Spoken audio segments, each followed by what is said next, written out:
Thank you, and good morning to everyone. We're going to get started. But before we begin the council session today, I would like to make the following announcement. Due to the continuing threat to public health from COVID-19, City Council is currently meeting remotely. We are using Microsoft Teams to make this remote meeting possible. Instructions for how the public may view the meeting and offer public comment are included in the stated meeting notice that was published in the Daily News, the Inquirer, and the Legal Intelligencer prior to the meeting. It can also be found on phlcouncil.com. I now note that the hour has come.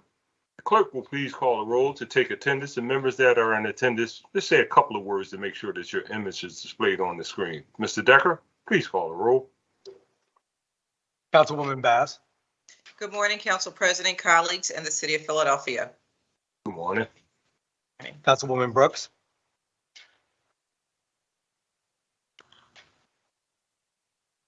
Councilman Dom.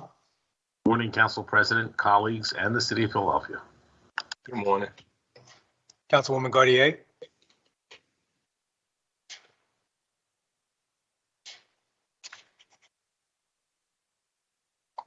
I'm so sorry, present. Good morning. Councilwoman Gilmore Richardson. Good morning, Council President. Good morning, colleagues, and good morning, Philadelphia. Good morning. Councilman Green.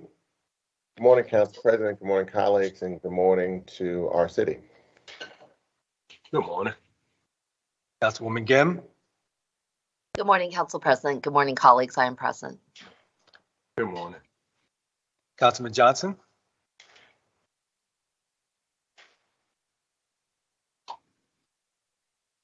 Councilman Jones. Mr. President, members, Philadelphia, I'm present. Good morning.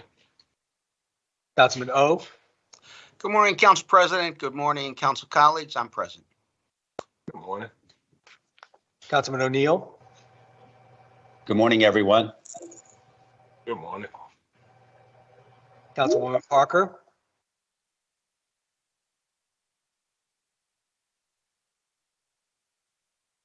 Councilwoman Quinones Sanchez. Good morning, Council President. Good morning, colleagues. Good morning. Gotta wait until I. Councilman Squilla. Good morning, Council President, colleagues, present. Good morning. Councilman Thomas.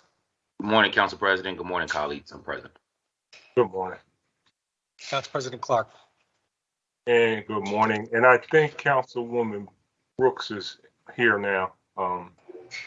Good morning, Council President. I'm present. Thank you. Good morning, Council President. I'm present. Councilman Johnson. And Councilman Johnson and Councilwoman Brooks are in fact present. Thank you very much. We've established our quorum. So we're going to start with our invocation. And to give our invocation this morning, the chair recognizes Pastor Clarence Wright of Love Zion Baptist Church. He is here today as my guest. I would ask all members and guests to please bow your heads for the invocation. Good morning to all, to our honorable council members and the president of our council. This is the final week of Black History Month. So to start off this council session, I would like to recognize a member of our city who is worth recognizing and share some of his words. In our Black Christian faith tradition, we have the Bible, which is our sacred text, but we also have the hymn book, which is also important. So as an invocation today, I want to read the lyrics of the hymn, We'll Understand It Better By and By, which is by Philadelphia native Charles Albert Tindley. This hymn has encouraged me, and I think it speaks to all that we're going through in our city and our nation. It says, we are often tossed and driven on the restless sea of time.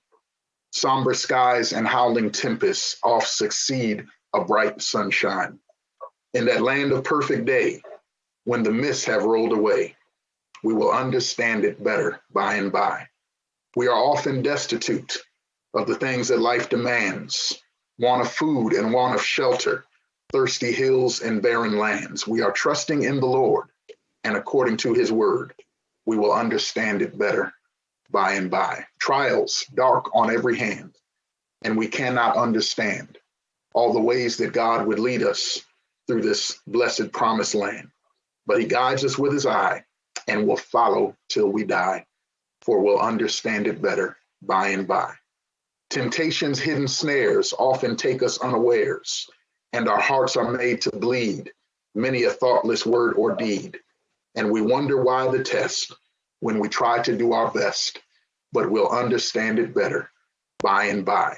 By and by, when the morning comes, when the saints of God are gathered home, we'll tell the story, how we've overcome, and we'll understand it better by and by.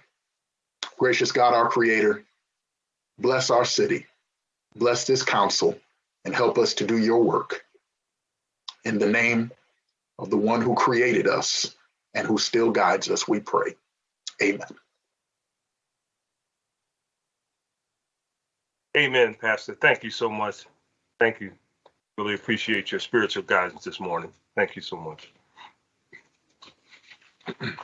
And our next order of business is the approval of the journal of the meeting of Thursday, February 17, 2022. The chair recognizes Councilman Squilla. Thank you, Mr. President. I move that the journal of the meeting of Thursday, February 17th, 2022 be approved. Second.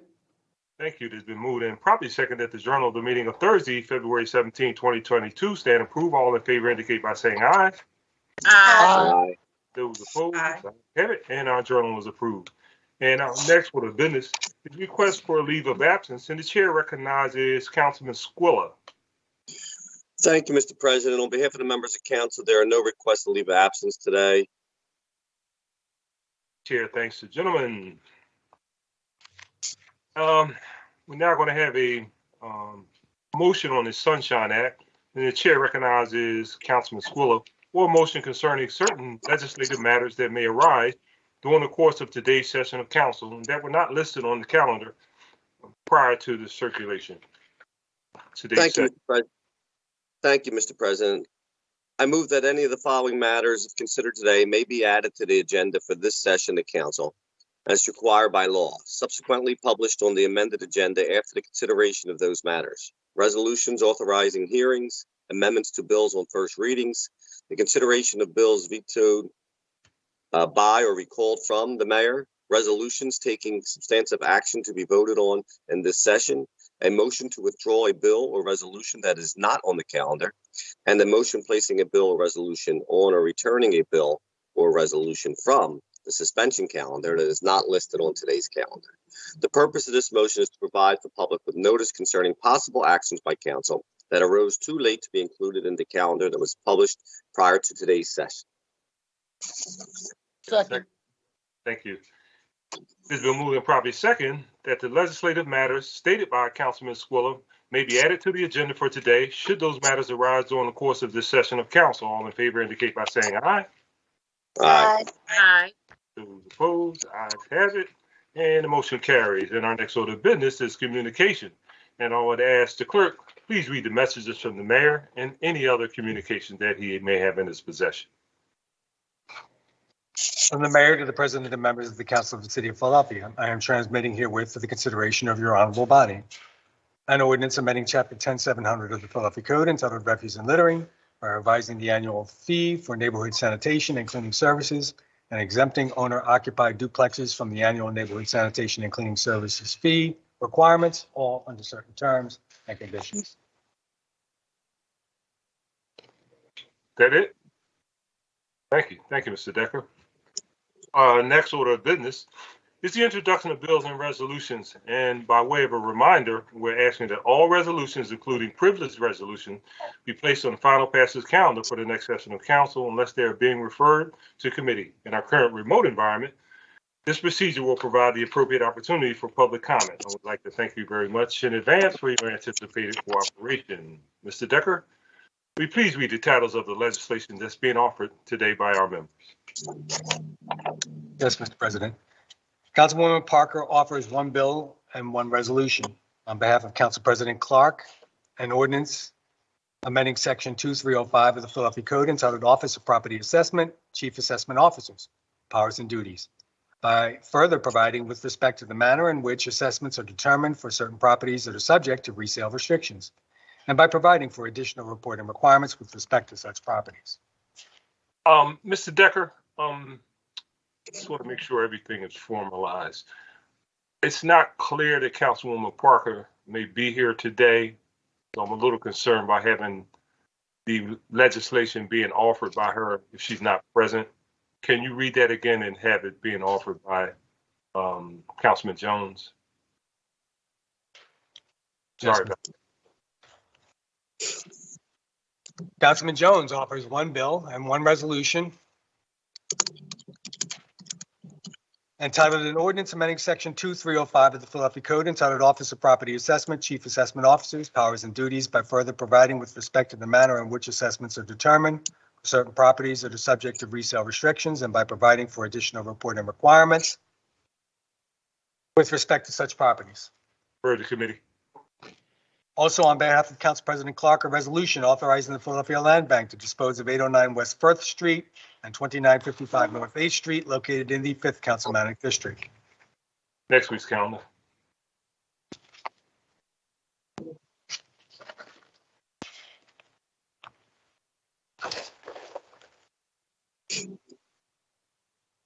Councilwoman Gilmore Richardson offers one resolution entitled a resolution declaring March 6 through 13, 2022 during Women's History Month as Women in Construction Week in the city of Philadelphia and honoring women in non-traditional careers for their commitment to support, increase, and advance the participation of women in construction, manufacturing, and transit careers in the Philadelphia region. Next week's calendar.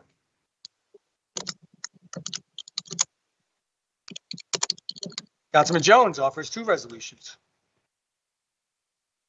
Entitled a resolution honoring and congratulating Philadelphia native Arthur Art McNally for his career's outstanding impact on modern football officiating and his revolutionary induction into the Pro Football Hall of Fame as the first ever on-field official to be enshrined. Next week's calendar. And a resolution recognizing and honoring former Philadelphia Eagles coach Richard Albert Dick Vermeil for his distinguished 15-year NFL coaching career and congratulating him on being inducted into the National Football Hall of Fame in 2022. Next week's calendar. Councilman Johnson offers two resolutions entitled. Excuse me. Just for the record, Mr. President, that's co-authored by the sports member, which is Isaiah Thomas. Thank you. Thank you, Councilman.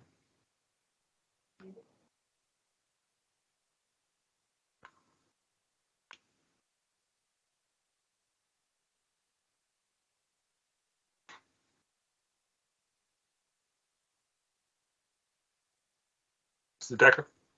Yes, Mr. President. Go ahead. Councilman Johnson offers two resolutions entitled a resolution honoring the life and legacy of comedy legend Bob Saget, a Philadelphia native and Temple University graduate on the occasion of his passing. Next week's calendar. And a resolution recognizing Philadelphia's own DJ Diamond Coots for her selection as a co-host of the upcoming reboot of the semi-annual television program, Yo, MTV Raps. Next week's calendar.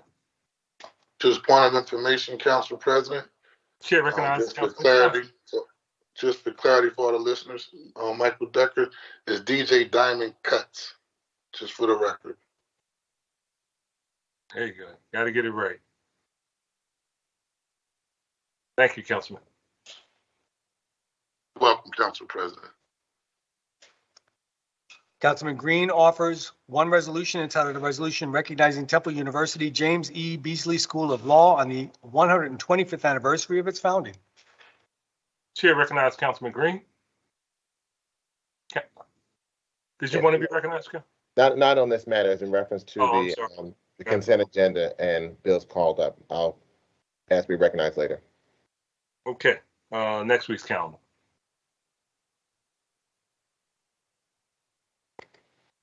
Councilwoman Brooks offers two resolutions entitled a resolution expressing the Philadelphia City Council's firm support for workers at Starbucks in Philadelphia who are attempting to form a union and urging Starbucks to accept card check neutrality.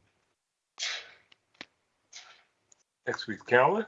And a resolution honoring the life and work and accomplishments of Jacqueline Jackie Wiggins, whose dedication to serving, teaching, and advocating for marginalized populations has immeasurably strengthened Black communities and the city of Philadelphia as a whole. Next week's calendar. Councilwoman Gaudier offers two resolutions entitled a resolution honoring the life and work of Reverend Dr. Evelyn C. Graves for her lifetime of dedication to community activism and innovation in the creative and performing arts through the founding and leadership of Evelyn Graves Ministries. Next week's calendar. And a resolution authorizing the Philadelphia City Council Committee on the City Council Special Committee on Gun Violence Prevention to conduct public hearings to explore the role of the Philadelphia Roadmap for Safer Communities tactical team as part of the city's comprehensive response to unprecedented gun violence. Today's calendar. Councilman Thomas offers one resolution entitled a resolution honoring and congratulating Champion of the Week and Black Business Crawl Organization, the Philadelphia 76ers by Black Program, and past recipients, Spergo and Girl Contracting Incorporated. Next week's calendar. Councilman Squilla offers one resolution recognizing and honoring Michael J. Bradley Jr. as the Grand Marshal of the 250th Annual Philadelphia St. Patrick's Day Parade. Next week's calendar. Councilwoman Bass offers one resolution entitled a resolution honoring the Philadelphia Tennis Club for being the oldest Black-owned tennis club in the country. Next week's calendar. Councilman O offers two resolutions entitled a resolution recognizing and honoring Dr. Delana Wardclaw and Dr. Elena McDonald, the twin sister docs, for their outstanding contributions to the city of Philadelphia and crucial leadership during the COVID-19 pandemic. Next week's calendar. And a resolution recognizing and celebrating March 6th as Lithuanian Independence Day in the city of Philadelphia. Next week's calendar. There are no other bills or resolutions being offered today by the members, Mr. President. Thank you very much, Mr. Decker. That concludes our introduction of bills and resolutions. There are no reports from committee. So our next order of business is the consideration of the calendar. Being no bills on our first reading calendar, the chair recognizes Councilman Squilla. Council President. Yeah, I'm sorry. Chair recognizes Councilman Green.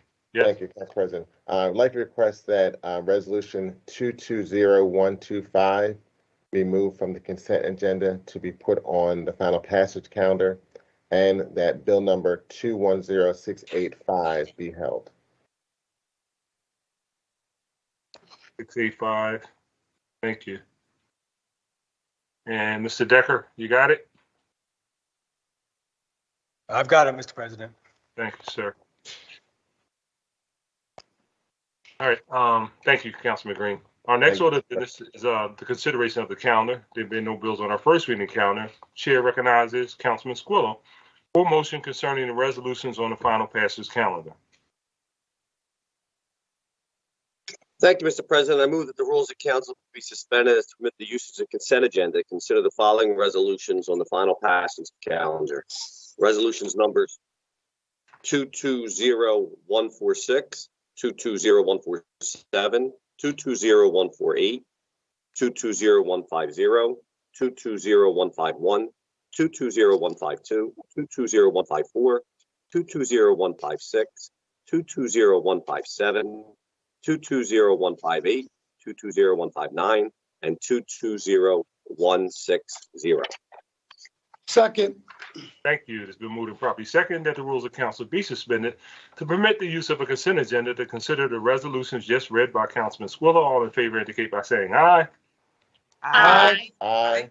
Those opposed, ayes have it. Motion carries, and we will consider the resolution consent agenda shortly. The chair again recognizes Councilman Squilla for the purpose of calling up bills and resolutions on the regular second reading and final passage calendar today. Thank you, Mr. President. In addition to the resolutions being considered on the consent agenda, the following resolutions and bills are being called up from the second reading and final passage calendars today. Number 220155, 220009, 220010, 220082, 210956, 220006, 220079, 220080, 220-001, 220-002, 220-077, 210-902, and 220-051. All other bills and resolutions are being held. Yeah, and I think 125 should also be added to the regular second. 220-125. Yeah. And okay. Yeah, that's on the regular. It was taken off consent. Okay. Okay. Thank you. Thank you. Before we Council President, real quick for clarification, how about 2210685? 685. That's being held, Councilman. You didn't call That's that. being held. That's being Okay, held. thank you. Thank you. Thank you, council members. Okay. Before we proceed, we will have our public comment session. We're going to take a brief 5 to 10 minute recess to give our technology professionals some time to connect the speakers we have for today's meeting. Looks like we have a significant amount of individuals testifying today, so we'll probably need all of that time. Let's take a brief recess to allow our technology people to connect our speakers. Thank you. Be back shortly.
Thank you.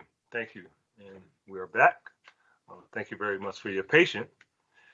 So now that everyone is connected to the meeting, and before considering the resolutions and bills we have before us today, we will consider public comment as follows. Public comment must concern matters on the second reading and final passage calendars for possible action at a session of council. A speaker on any of those matters must sign up in order to testify. You must call 215-686-3406 by 3 p.m. the day before the session to sign up for your public comment. When you call, we will take your name, your phone number, the number of the legislative item you are commenting on, and whether you are in support of or against the legislation, and add your name to the list. We will telephone each person on the list during the council session and invite them to our remote meeting. Today, given the significant volume of people we have to testify, your time will be 2 minutes. So please adjust your testimony to reflect a 2-minute time limit. In order to be fair to all those wishing to speak, though, I intend to hold faithfully to the established time limit. And once invited to the meeting and asked to begin your testimony, a timer will be started. We will then monitor your remaining time throughout your testimony. And when there are 30 seconds remaining to your time, you will be reminded of this. Once your allotted time has passed, you will be asked to conclude your remarks, and shortly thereafter, you will be muted and disconnected from the remote meeting. I also reserve the right to limit the number of speakers where repetitious comments are being made on the same subject matter, which could affect callbacks for public comment at a meeting. So please be aware that the public meeting is being recorded. So because the meeting is public, participants and viewers have no reasonable expectation of privacy. So by continuing to be in the meeting, you are consenting to being recorded. I want to thank you very much for your participation, and I would now ask the chief clerk to please read the first name on our list of our speakers today. Mr. Decker. The first speaker today is Allison Wittenberg, commenting on 210-396. Good morning. State your name for the record, and please proceed with your testimony. Hi, I'm Allison Wittenberg, and I am just going to quote Nelson Mandela, "It's never too late to do the right thing." I bought my family home to live in it, and it was wrongfully sold. And this sale must be overturned and vacated. I've gone through all the channels. And I guess what disturbs me is there was a stay on the property when it was sold. So there's a lot of instances where the law isn't following the law. And I keep going to the law to try to correct it.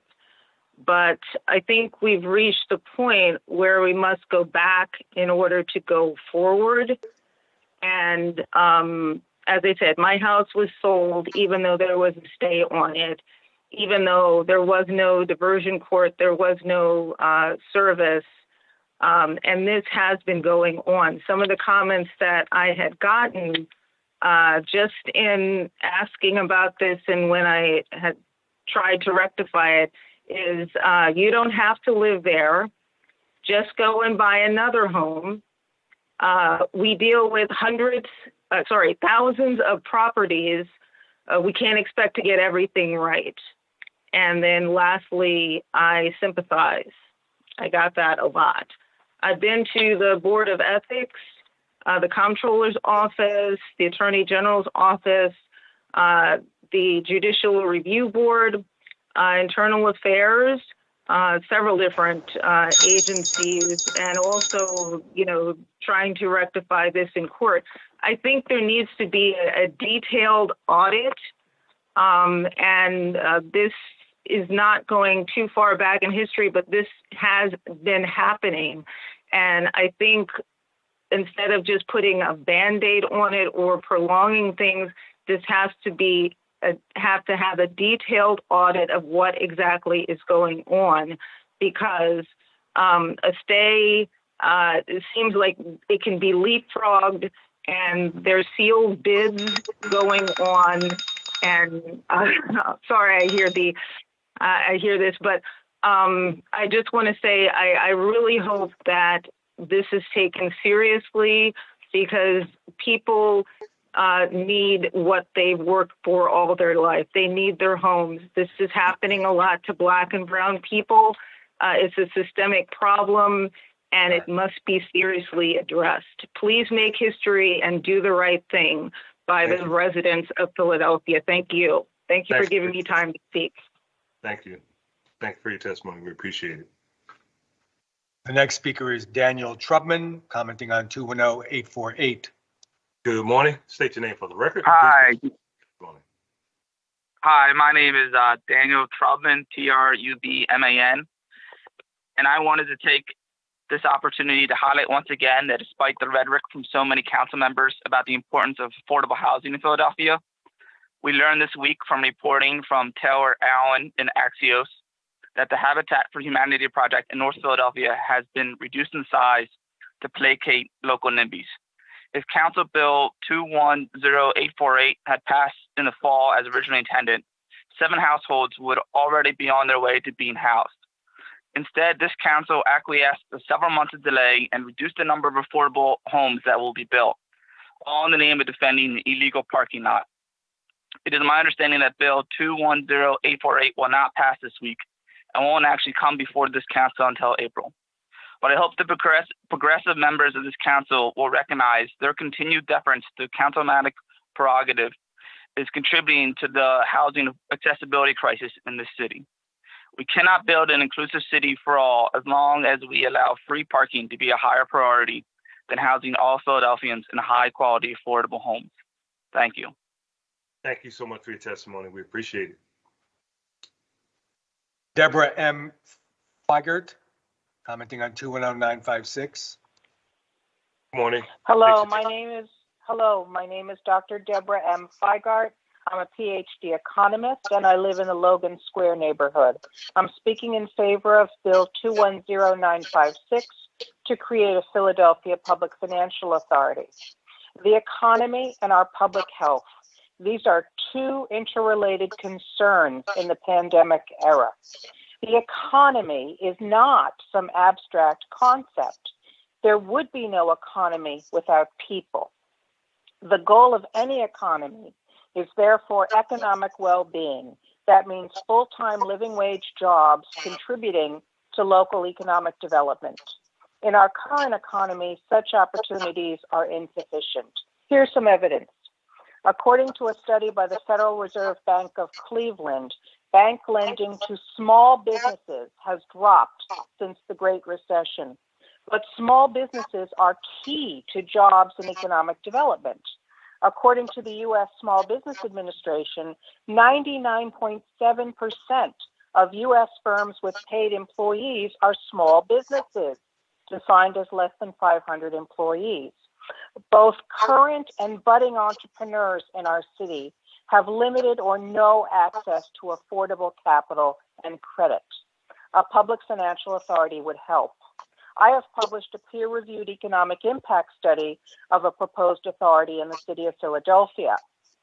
The overall takeaway is that every $1 billion in new lending or investments by the authority would yield approximately $142 million of increased earnings in Philadelphia, 3,200 new jobs, and $1.5 billion in our metropolitan area gross product. Thank you.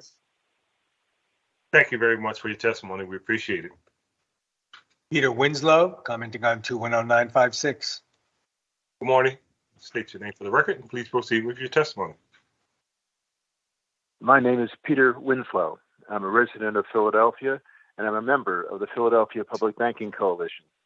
Thank you, President Clark and members of City Council, for this opportunity to provide public comments in support of Bill number 210956 to establish a Philadelphia Public Financial Authority. Today, as we fear for the people of Ukraine, you are providing hope for the people of Philadelphia by establishing the Philadelphia Public Financial Authority. As we witness attacks on democratic processes elsewhere, you are reasserting democratic values in Philadelphia by establishing the Philadelphia Public Financial Authority. We applaud your confidence in yourselves and in the people of Philadelphia.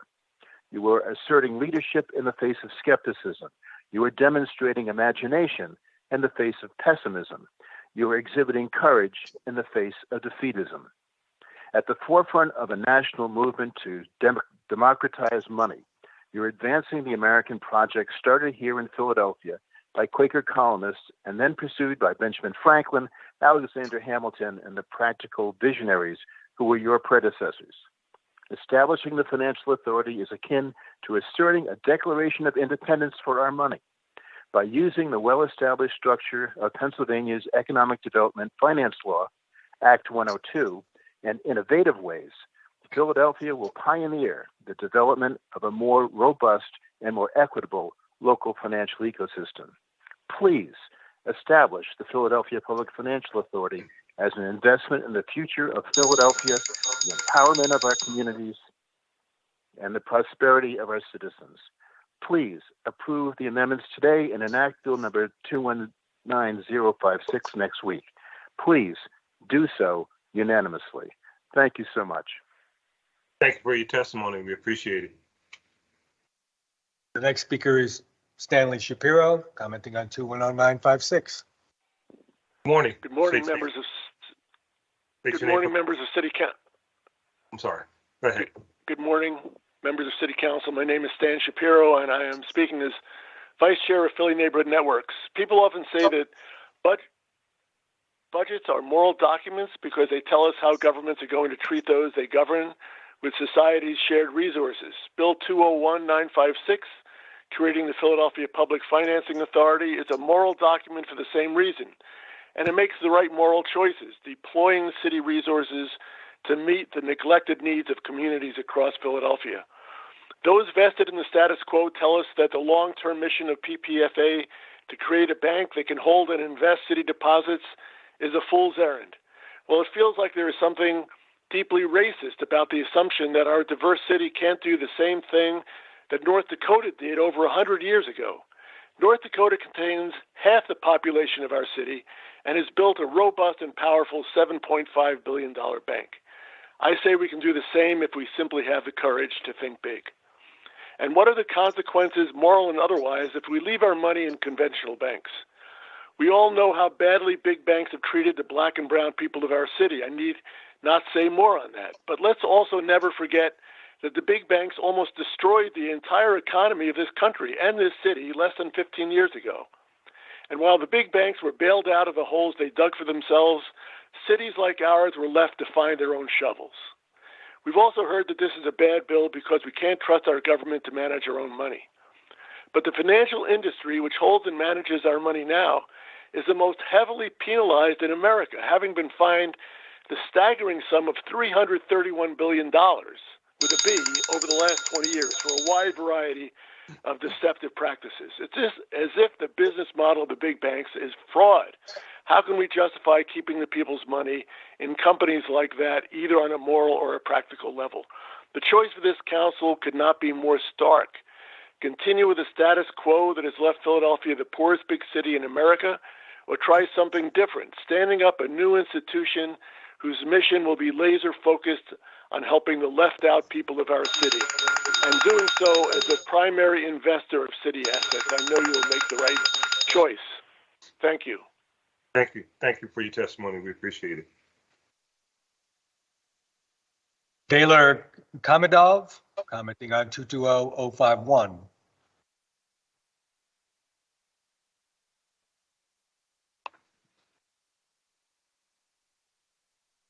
The next speaker is Dollar Kamidov. Good morning.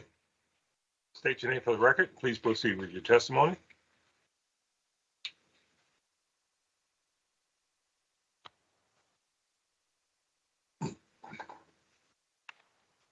The next speaker is Vadim Koshner.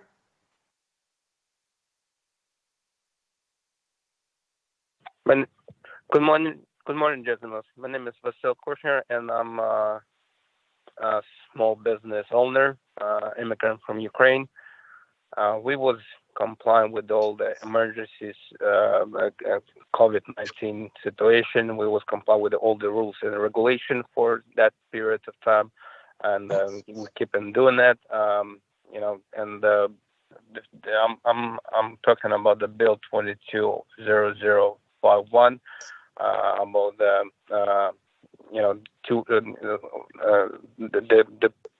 space, the what do you call it? The salary, not the salary, the pay, leave time. So it's gonna hurt us bad. 80% of our people, our clients, is coming from out of state, and for us, like, really doesn't matter. It's gonna be, we're gonna have a business in Philadelphia or let's say Ben Salem or Landward. So the reason why we're still here, because we have employees here, and we started business a while ago, not too while ago, but because we have a people in Philadelphia who want to work with us. Right now, like there's some people, some employees going to take advantage of it. They might take that 2 weeks, even if they don't need it. And that's another expenses from the business. We don't have a huge margin in that, like a big margin. We count every penny, and we will have to move to other city because that regulation is going to affect us really bad. Thank you for your time. I'm really sure you're going to take the right decision. Thank you. Thank you. Thank you for your testimony. We appreciate it. The next speaker is Stephanie Marsh, commenting on 220152. Morning. State your name. Please proceed. Hello, I'm Stephanie Marsh, your favorite administration aide. Good morning, President Darrell Clark and this esteemed Philadelphia City Council. I'm commenting today in support of resolution number 220152, which recognizes the contributions of Dr. Ethel Allen. Thank you to the sponsor, Councilmember Kendra Brooks, who, like Dr. Allen, is a Black woman representing a minority party. I called Dr. Allen Aunt Ethel because she was a family friend. She knew me before I was born. Her brother, Sidney, was my dad's Omega fraternity brother and my godfather. Her sister-in-law, Louise, is my mother's cousin. It takes a village. I was lucky enough to be in her village. Born in 1929, Aunt Ethel was raised at 23rd and Nicholas Streets in North Philadelphia. Her dad, Sidney, had a tailor shop on the corner. She was educated in parochial schools and graduated from Hallahan High School. She went on to West Virginia State College and majored in chemistry and biology, minored in math, as she desired to be a dentist like her uncle. By the way, the second Black female Philadelphia council member was Augusta Clark, who also went to West Virginia State College. They were there at the same time. Reverend Leon Sullivan also went there. Dr. Allen later graduated from Philadelphia College of Osteopathic Medicine, which is PCOM. After a residency in Michigan, Dr. Allen came home, began her practice at 15th and Columbia Avenue, which is now Cecil B. Moore. She called herself the ghetto practitioner as most of her patients were underserved. Dr. Allen became a physician. Gussie Clark became a lawyer, both from the same HBCU. One was Adelphi, the other AKA, both of them members of the Lynx. Dr. Allen was a charter member of the Pentown Lynx. In 1971, Dr. Allen gave up her practice for politics and ran for the 5th District of City Council. So before there was Cecil B. Moore, John F. Street, and Darrell Clark, there was Dr. Ethel Allen representing North Philadelphia as a Republican. She championed women's rights, minority rights, health care for the poor, employment, and education. In 1975, she ran as an at-large candidate for city council and won. RZA was the mayor at the time. She later was on the national stage and gave the seconding speech for President Ford at the Republican National Convention. She later was appointed as Pennsylvania's Secretary of the Commonwealth. She was named one of the 12 outstanding female politicians in the nation by Esquire magazine. Aunt Ethel was very bright, no nonsense, no mincing of words, had a presence that was intimidating and daunting. She called herself the FBI, fat, Black, and intelligent. A few years ago, Councilmember David O. sponsored a resolution to honor her and presented it at the school. There's a scholarship in her name at PCOM. She died in 1981 at the age of 52. She suffered from breast cancer and heart disease. Many of you on council today stand on Dr. Allen's shoulders. I don't Thank want to you, be. and please adopt resolution number 220152. Thank you. Thank you. Thank you so much. Appreciate it. Awesome story. Thank you. The next speaker is Erin Wise, commenting on 220155. Morning. State your name for the record. Please proceed. Hello, my name is Erin Wise. Thank you, Council President and Council. I'm calling on resolution Ms. Elsie Wise, who was my mother, who was a long-time West Philadelphia resident and formed the West Powellton Community Concern Council. She was a heck of a woman and mentor of the neighborhood. She made sure that the people in the neighborhood strive for excellence. She was well known, and she also achieved a great deal in her passing. She was also one of the first members to hold a nonprofit for the past 60 years. She's also made sure the citizens of the neighborhood strive for excellence, and she's also made sure the youth were very taken care of. She's also established what was called the West Powellton Drummer Line, and also a member of the Community Executive Board. She leaves past to her son and grandson a well-established community and a well-established neighborhood. I thank you for this time. Thank you. Thank you for your testimony. We appreciate it. The next speaker is Antione Map, commenting on 220155. Good morning. Please proceed with your testimony. Yes, I'm here. Is it possible you to come back to me? I'm in court right this second. Can I get like 5 minutes? The judge is calling me. You're in court? Sorry, Judge.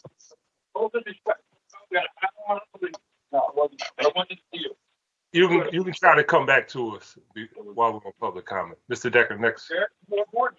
The next speaker is Callie Lily Kazor. Good morning. State your name for the record. Please proceed with your testimony.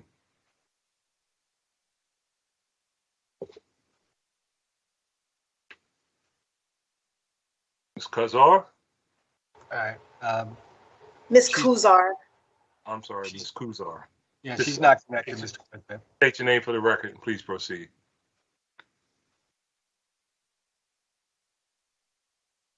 All right, I'm getting a message. She's not connected, Mr. President. I'm getting a message from a woman. Okay, thank you. The next speaker is Geraldine Brown, 220155. Good morning. State your name. Good morning. Yes, please My name is Geraldine Brown. Good morning, President Clark and council members and the Wise family. I'm the director of Dunlap Citizens and Concerns Center, and I'm here to make a resolution for Ms. Elsie Wise and her family. I'm stating that for the 30 years that we have networked in the community, I wanted to say that she's one of the trailblazers for community and youth. And we truly honor her for her judgment and her legacy that she has left to carry on in the West Powellton community.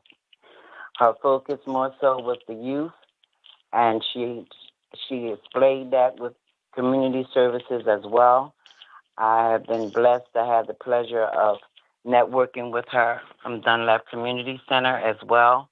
And I just want to announce that we appreciated the legacy that she has left for her community and our community from the Dunlap Citizens and Concern. That's my comment on 220155, and thank you very much. Have a good day. Thank you, and thank you for your testimony. We really appreciate it. The next speaker is Patricia Knox, commenting on 220155. Good morning. Please proceed with your testimony.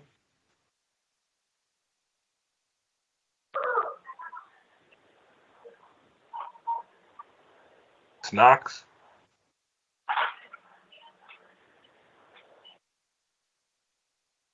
Patricia Knox? Yes, I'm here. Just state your name. Just state your name and proceed with your testimony. Patricia Wise Knox. Go ahead. Go ahead with your testimony, Ms. Knox. Okay. First of all, I want to say thank you very much for this, what you're doing. My mother was a very proud woman, a sweet woman. Everybody loved her in the neighborhood. Proud mother of 2 children, Erin Wise and me. Grandmother of 5 and great-grandmother of 5, who loved her very much, and people in the neighborhood respect her and love her because she was awesome. She did anything for you, asked anything, she would do it. No problems at all. She started a drill team in 1989, and they're doing very well. West Town Steppers and Jump Squad. Jump Squad is the Sixers Stickers. They do very well, but like I said, mother was a wonderful lady. I miss her so much, her and my father. Thank you very much for doing this for us. Okay. Have a good day. Thank you so much for your testimony. We appreciate it. The next speaker is jacobzaichik, commenting on 220158. Good morning. I'll state your name for the record. Please proceed with your testimony. Hello, my name is jacobzaichik, and I am the American Heart Association's Community Advocacy Director in Southeast PA. I'm speaking in favor of resolution number 220158 that recognizes February 2020 as American Heart Month, encourages Philadelphians to be mindful of their heart health, and honoring the American Heart Association for their advocacy on the issue of heart health. Thank you to Councilmember Bass and the entire Philadelphia City Council for their support of this resolution and their continued advocacy addressing health equity and improving cardiovascular health for all in the city of Philadelphia. Heart disease continues to be the leading cause of death for Philadelphians, taking lives at a higher rate in Philadelphia than any other major American city. The American Heart Association is committed to championing health equity. We continue to partner locally with community stakeholders and neighborhood organizations to address hypertension, nutrition insecurity, and improving life-saving bystander CPR rates. This has led to us locally distributing over 500 CPR infant kits and hundreds of hand-only CPR kits, launching the Bernard J. Tyson Impact Fund, which contributed over $800,000 to local nonprofit organizations in North Philadelphia, in and around the Temple University area, and providing guidance and technical support to local food providers on nutrition standards. Once again, thank you to Councilmember Bass and the entire Philadelphia City Council for this resolution that recognizes February 2020 as American Heart Month, continues to encourage Philadelphians to be mindful of their heart health, and honoring the American Heart Association for their advocacy on this issue of heart health. We look forward to our continued partnership and collaboration with the Philadelphia City Council and the City of Philadelphia. Thank you so much. Thank you. Thank you for your testimony. We appreciate it. Mr. President, the next speaker is kamidov, commenting on 220051. Good morning, ladies and gentlemen. Just state your name for the record and proceed. Yes, good morning, ladies and gentlemen. My name is kamidov. I represent the Northeast Philadelphia Liberty Bell Small Business Association. First of all, let me express my gratitude for the opportunity to speak to important people. Thank you so much, City Councilmen. You guys are doing a great job. I, like my many members of our association, have small companies where only work up to 10 people. There are only 2 people working in my company, me and my employee. All the same time, I have a business selling carpets. With great difficulty and pay, I have only $100 daily. But I need 2 more workers because the carpet business is very hard and difficult. But my budget doesn't allow to pay so much money. There is absolutely no extra money in my businesses and so many businesses in our association. This is not food and this is not a restaurant. Sometimes there is no trade at all, but you still need to pay to workers. Now, many people don't want to work for that kind of money because they're thinking $100 daily is cheap. The proposed bill will generally kill businesses like my small businesses. We're working up to 10 people. I always pray not for myself, but for my workers to never get sick. But if he gets sick, I still pay for his treatment. And this 2 weeks, I have to hire one more other workers and pay him too. I will simply become bankrupt. I will be forced to move my business out of Philadelphia. And I have several such small businesses like that. We're working up to 10 people. And I planning move my businesses, all of them out of Philadelphia. And there is hundreds of such small businesses in our association. And they will all move out of city. For people who are out of work, the government take care of them and pay them unemployment benefits. For low-income families, the government pay too for housing, for food, for utilities, for medicine, and even for cell phones. Thank you so much for taking care of us. According to this logic, you need to be principally, and we care about people of health and do. Let me government take over the payment for people's treatment. Sir. Yes. Small business cannot take off such a burden to themselves. It's a good idea. So thank you for that idea. But this will totally kill so many small businesses.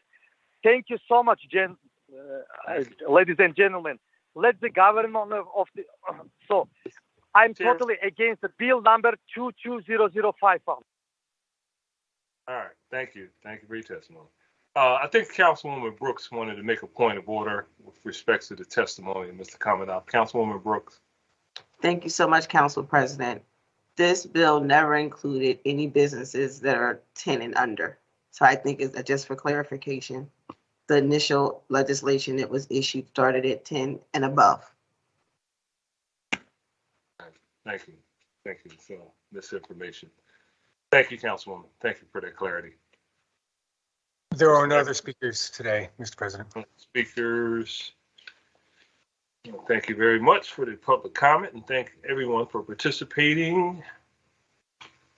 We're now going to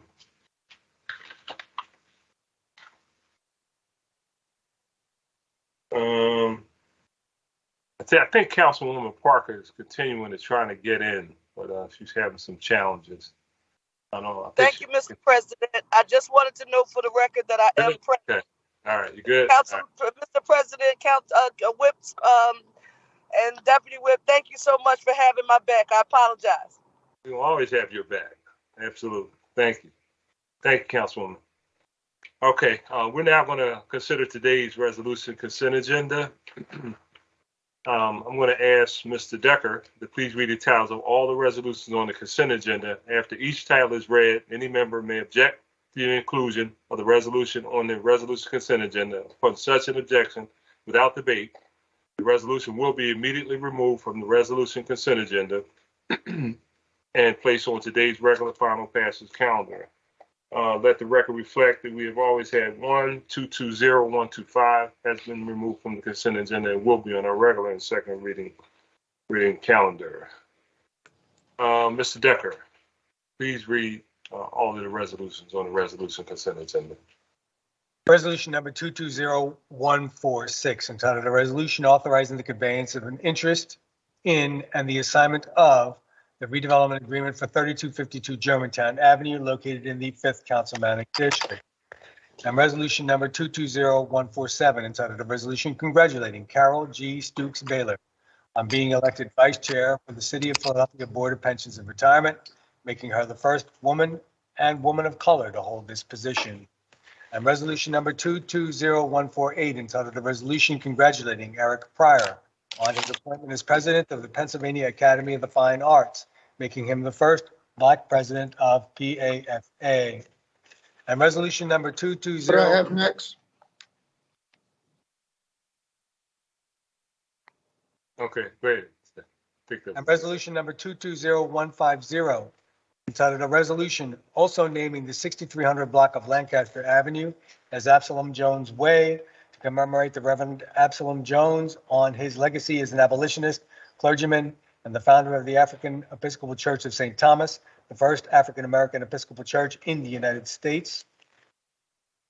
And resolution number 220151, entitled a resolution also naming 24th Street between Wharton and Reed Streets, Dorothy D. Allen Way to honor the life and legacy of Dorothy D. Allen. And resolution number 220152, entitled a resolution recognizing the strength, determination, and contributions of renowned physician, Philadelphia City Council member, and Secretary of the Commonwealth of Pennsylvania, Dr. Ethel Allen, whose medical expertise and dedicated public service prioritized the city's most vulnerable residents and paved the way for future generations of independent Black women in Philadelphia politics. Resolution number 220154, entitled a resolution congratulating Dr. Amy Gutman on her confirmation to the administration of President Joe Biden as the ambassador to Germany and recognizing her many contributions to public life and service in Philadelphia and beyond. And resolution number 220156, entitled a resolution honoring and congratulating Champion of the Week and Black Business Crawl Organization, Black Kids Can Cook, and Kids Meals on Wheels on their dedication to helping feed children across the city of Philadelphia and showing them the importance of culinary skills.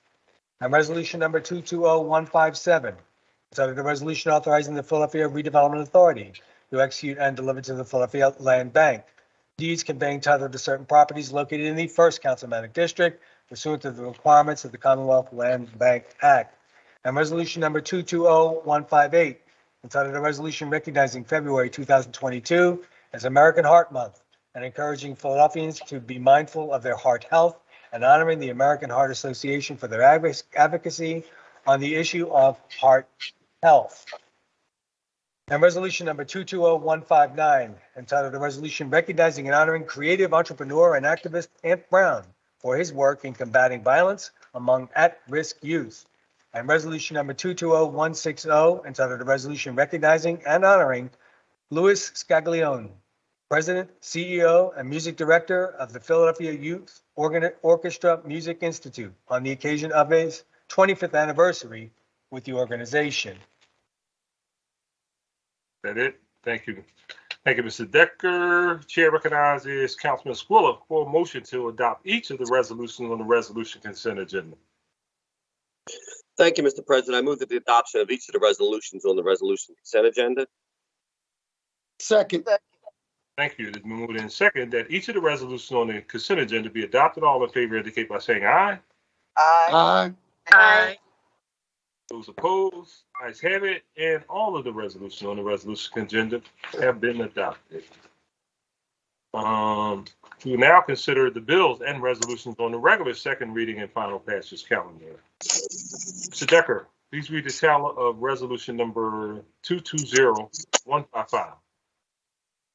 A resolution honoring the life and legacy of civic leader Elsie Wise for her dedication to community empowerment and mentorship through the founding of the West Powhatan Steppers and Drum Team and leadership in West Philadelphia Civic Organization for more than 60 years.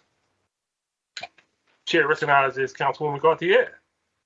Thank you, Council President, and I'd like to make a few brief remarks before calling for the adoption. Good morning, colleagues, and to everyone tuning in from home. Last week, I introduced a resolution honoring the life and legacy of Miss Elsie Wise, a community leader whose decades of work and activism in West Philadelphia created programs and institutions that will improve the lives of our youth for decades to come. A fierce housing advocate and youth mentor, Miss Elsie dedicated her entire life to uplifting the community and the people around her. If you've ever seen the West Powhatan Steppers and Drum Team at a Sixers game or a community event, then you've witnessed Miss Elsie's enduring legacy of youth mentorship and empowerment. For more than 30 years, this organization that she founded has provided kids with a creative outlet that instills leadership and determination and expands their horizons beyond the blocks of their West Philly neighborhoods. Miss Elsie was known by her community as everyone's grandmother, a reflection of how she extended her love and patience to everyone she met.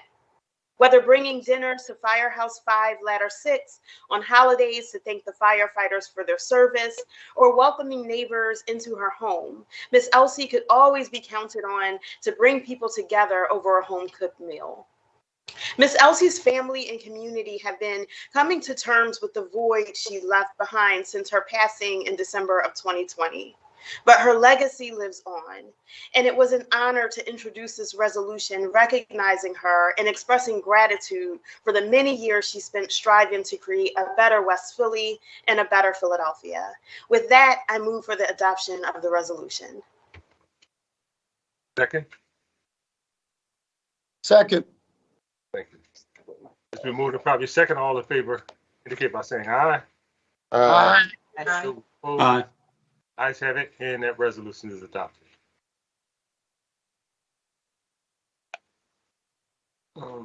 Sorry. Mr. Decker, please read the title of resolution number 220009.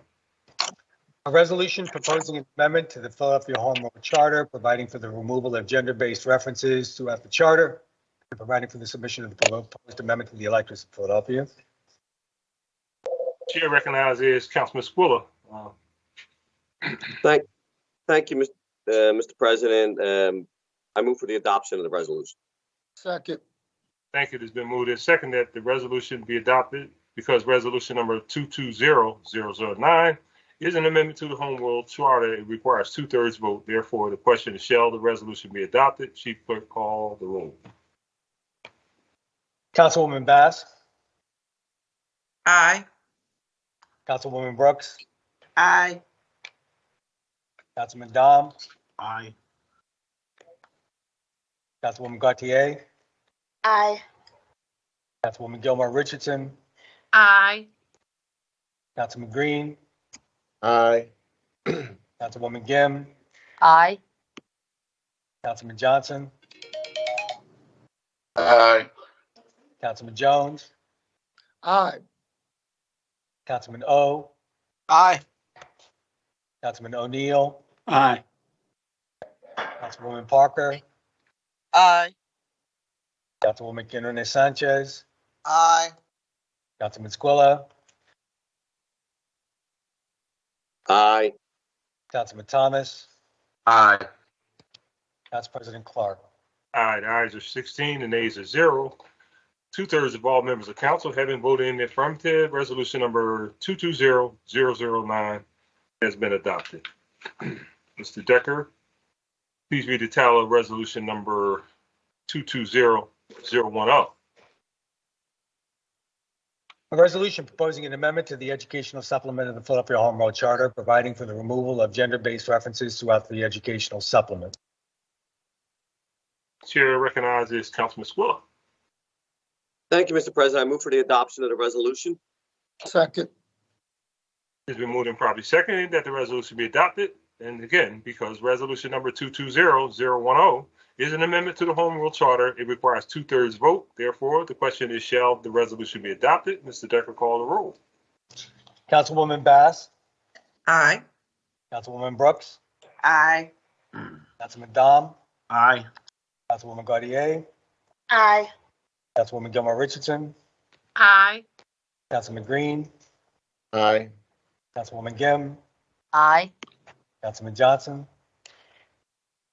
Aye. Councilman Jones. Aye. Councilman O. Aye. Councilman O'Neill. Aye. Councilwoman Parker.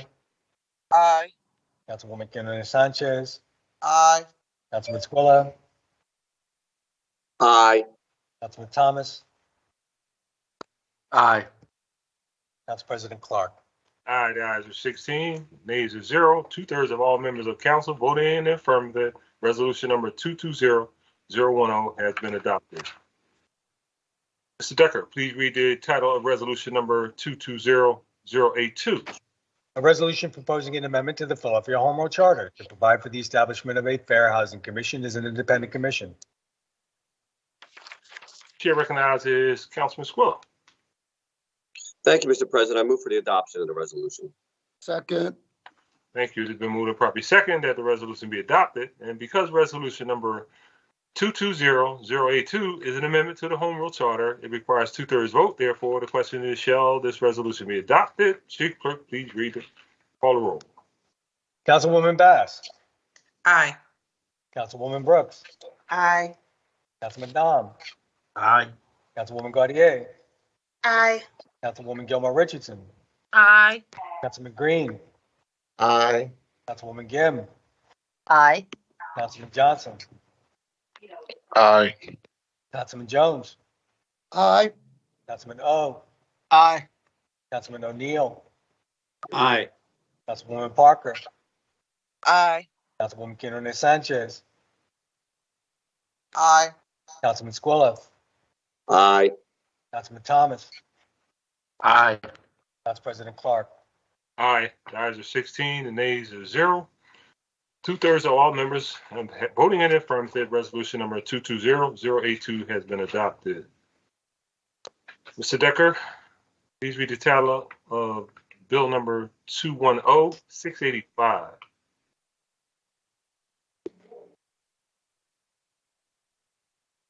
A point of information, Council President, I believe that bill is being held. It's being held. My fault. I forgot to correct mine. Sorry about that, Councilman. Please read the title, Mr. Decker, of 210956. An ordinance signifying the intention of the City of Philadelphia to organize the Philadelphia Public Financial Authority pursuant to authority established under state law and amending chapters 2600, Standards of Conduct and Ethics, 2200, Lobbying, and 171400, Non-Competitively Bid Contracts, Financial Assistance of the Philadelphia Code to address ethics, contractual, and other requirements applicable to the Philadelphia Public Financial Authority.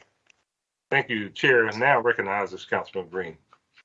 Thank you, Council President. I'd like to offer an amendment to Bill number 210956. A copy of the amendment has been circulated to all members of council. I move for the adoption of the amendment. Second. Thank you. All those in favor of the motion will signify by saying aye. Aye. Aye. Aye. Aye. Have it. Bill number 210956 has been amended. Bill number 210956 as amended will place on the final passage calendar for our next session of council. Mr. Decker, please read the title of Bill number 220006. An ordinance amending Chapter 194000 entitled Income Inequality Initiative Earned Income Tax Credit by requiring employers to provide notification to workers regarding the availability of certain additional federal and city tax benefit programs and extending the Department of Revenue's notification and reporting requirements for such additional tax benefit programs. Thank you. Chair recognizes Councilman Don. Oh, thank you, Council President. I want to thank my co-sponsors for this bill, Council members Brooks, Thomas, Green, Johnson, Gilmore Richardson, Gim, Gautier, all who co-sponsored this bill. Thank you for your support. And, as you know, Council President, you've been a big advocate for this. There's over $1 billion right now of federal money in EITC credits, child tax credits, and now we have city wage tax refunds also that are available for 75,000 families in our city and about 300,000 residents. And when you think about it, it's over $3,000 per person potentially in federal, city, and local tax benefits. We passed a bill a few years ago requiring employers to notify their employees about the earned income tax credit. This bill expands the notification to not only EITC, but child tax credit and wage tax refunds. But we also added to this bill that all third-party payroll service companies like ADP, like Paychex and others will also be required to notify the employees of the checks that they provide about the earned income tax credit, child tax credit, wage tax credit, and other federal and city tax benefit programs. For these companies, it will be a tremendous benefit, I believe, in helping us get the word out, but I also think it's a great benefit for the payroll service companies to offer this service. Our goal is to try to improve where we are today and get this $1 billion into the hands of Philadelphians, and I'm hoping this will help. So I want to thank everyone for their support. Thank you, Council President. Thank you, Councilman. This bill having been read on 2 different days. The question now, shall the bill pass finally? Mr. Decker, call the roll. Councilwoman Bass. Aye. Councilwoman Brooks. Aye. Councilman Dom. Aye. Councilwoman Gautier. Aye. Councilwoman Gilmore Richardson. Aye. Councilman Green. Aye. Councilwoman Gim. Aye. Councilman Johnson.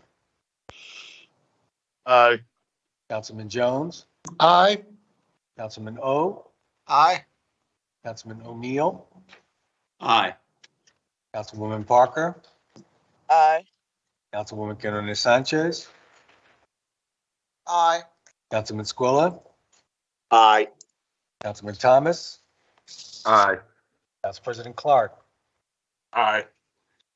Ayes are 16, nays are 0. Majority of all members having voted in affirmative, the bill passes.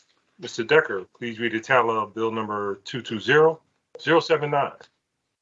An ordinance constituting the 26th supplemental ordinance to the restated general water and wastewater revenue bond ordinance of 1989 is supplemented, authorizing the bond committee to issue and sell one or more series or subseries of tax exempt or taxable water and wastewater revenue bonds and revenue refunding bonds. Bill having been read on 2 different days. The question now, shall the bill pass finally? Mr. Decker, call the roll. Councilwoman Bass, Aye. Councilwoman Brooks, Aye. Councilman Dom, Aye. Councilwoman Gauthier,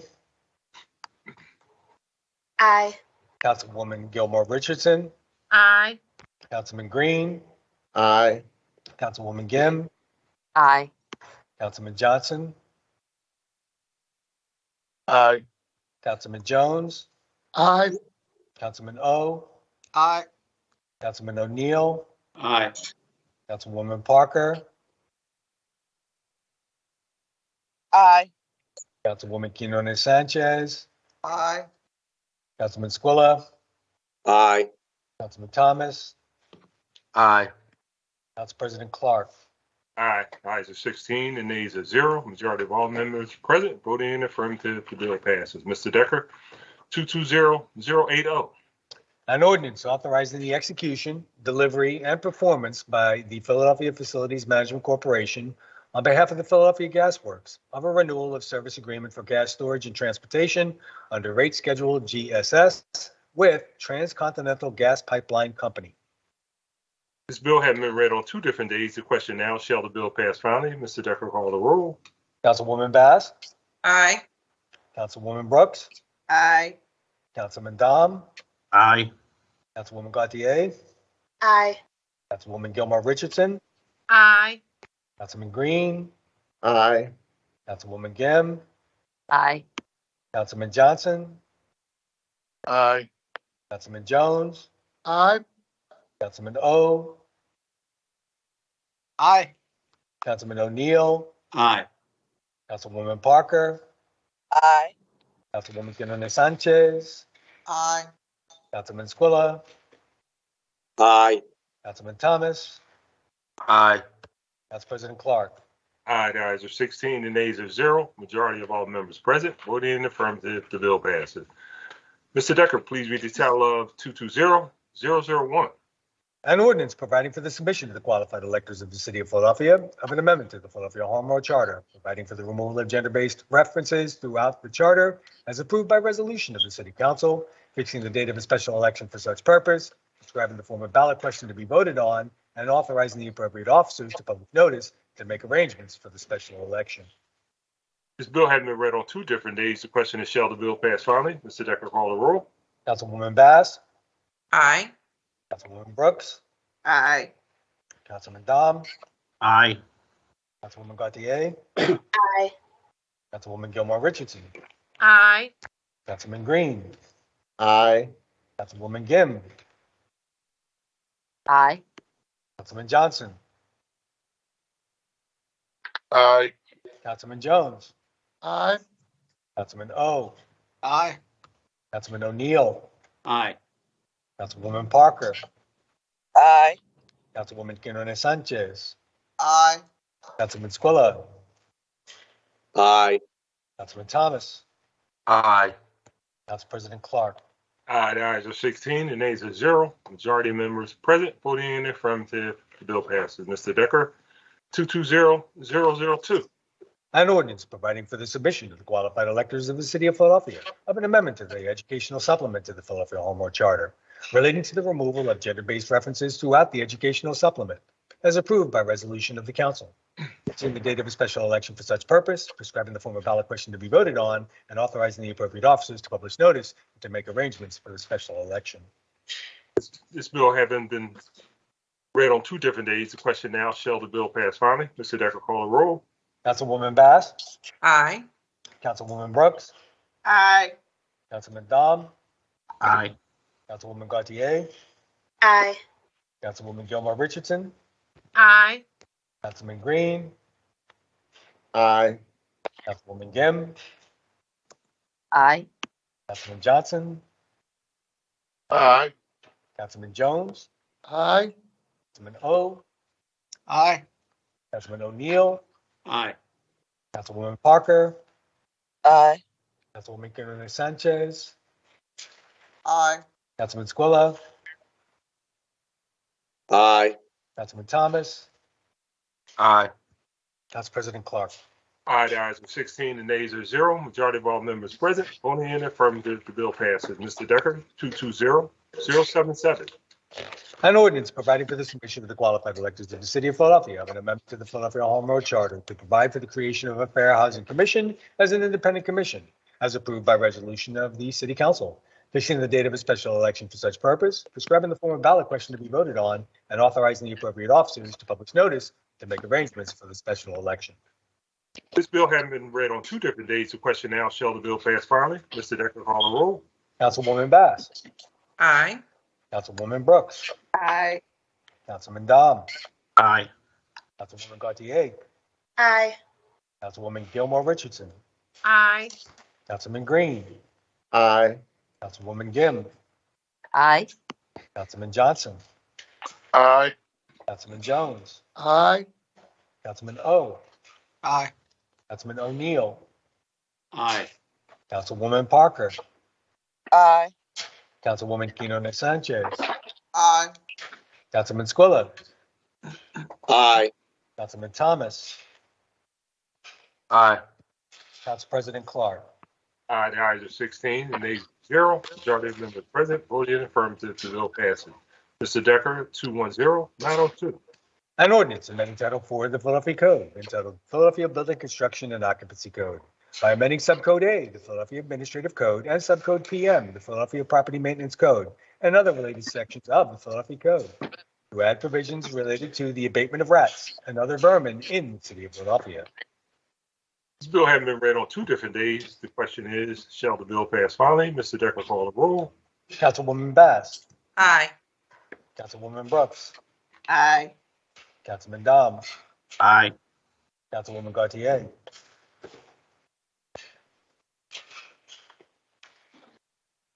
Councilwoman Gautier. Mute. You're on mute, Councilwoman.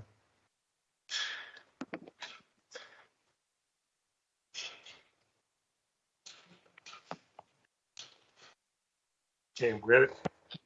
Councilman Green, Aye.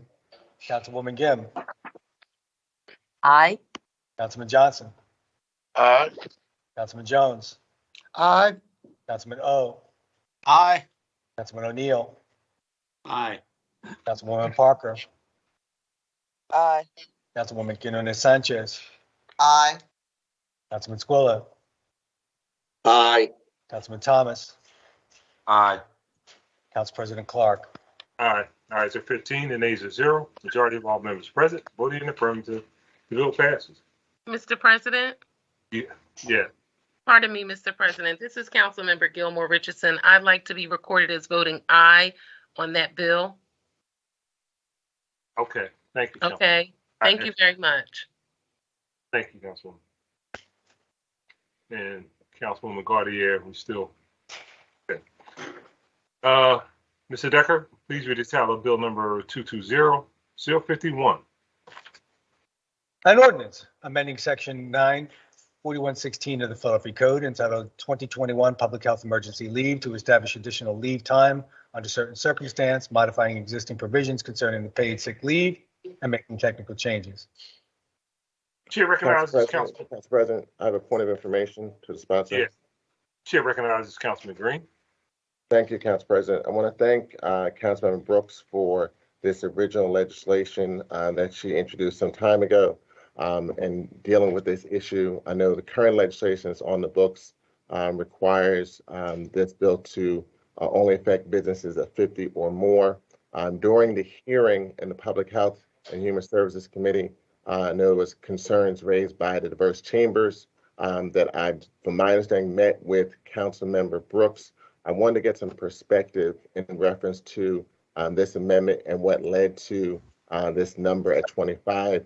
I know based on information that the diverse chambers raised regarding the impact, especially the Black and brown businesses, they were greatly concerned in reference to how this legislation would impact those businesses. Chair recognizes Councilwoman Brooks. Thank you, Council President. So we've reached out to many stakeholders, including businesses, workers, enforcement officials, after the meeting with the joint chambers. And we came up with the number of 25 to meet halfway between what our original number was and what it was before. We wanted to make sure that we included a larger swath of businesses based on the fact that the vaccination mandates have been lifted. The pandemic is not over, and we wanted to make sure that we're encompassing so many more people than what we just meeting halfway between what our original number was of 10 or more and what the businesses wanted at 50 or more. And I thought 25 was a reasonable compromise after meeting with the business, the workers, and the enforcement individuals. Council President? You good, Councilman? No, I just wanted to thank you, Councilmember Brooks. Was there any specific data in reference to the number of 25? I know the diverse chambers have still stated that they're concerned that at that number it would impact a significant amount of businesses, especially on our commercial corridors. And they, from my understanding, are still greatly concerned that if the legislation is below the 50 employee number, that it will have a devastating impact on Black and brown businesses, especially so many of those businesses have been impacted by the pandemic, and many have actually closed because of the challenges from an economic perspective based on COVID-19. Councilwoman? Yes, what was the question in there?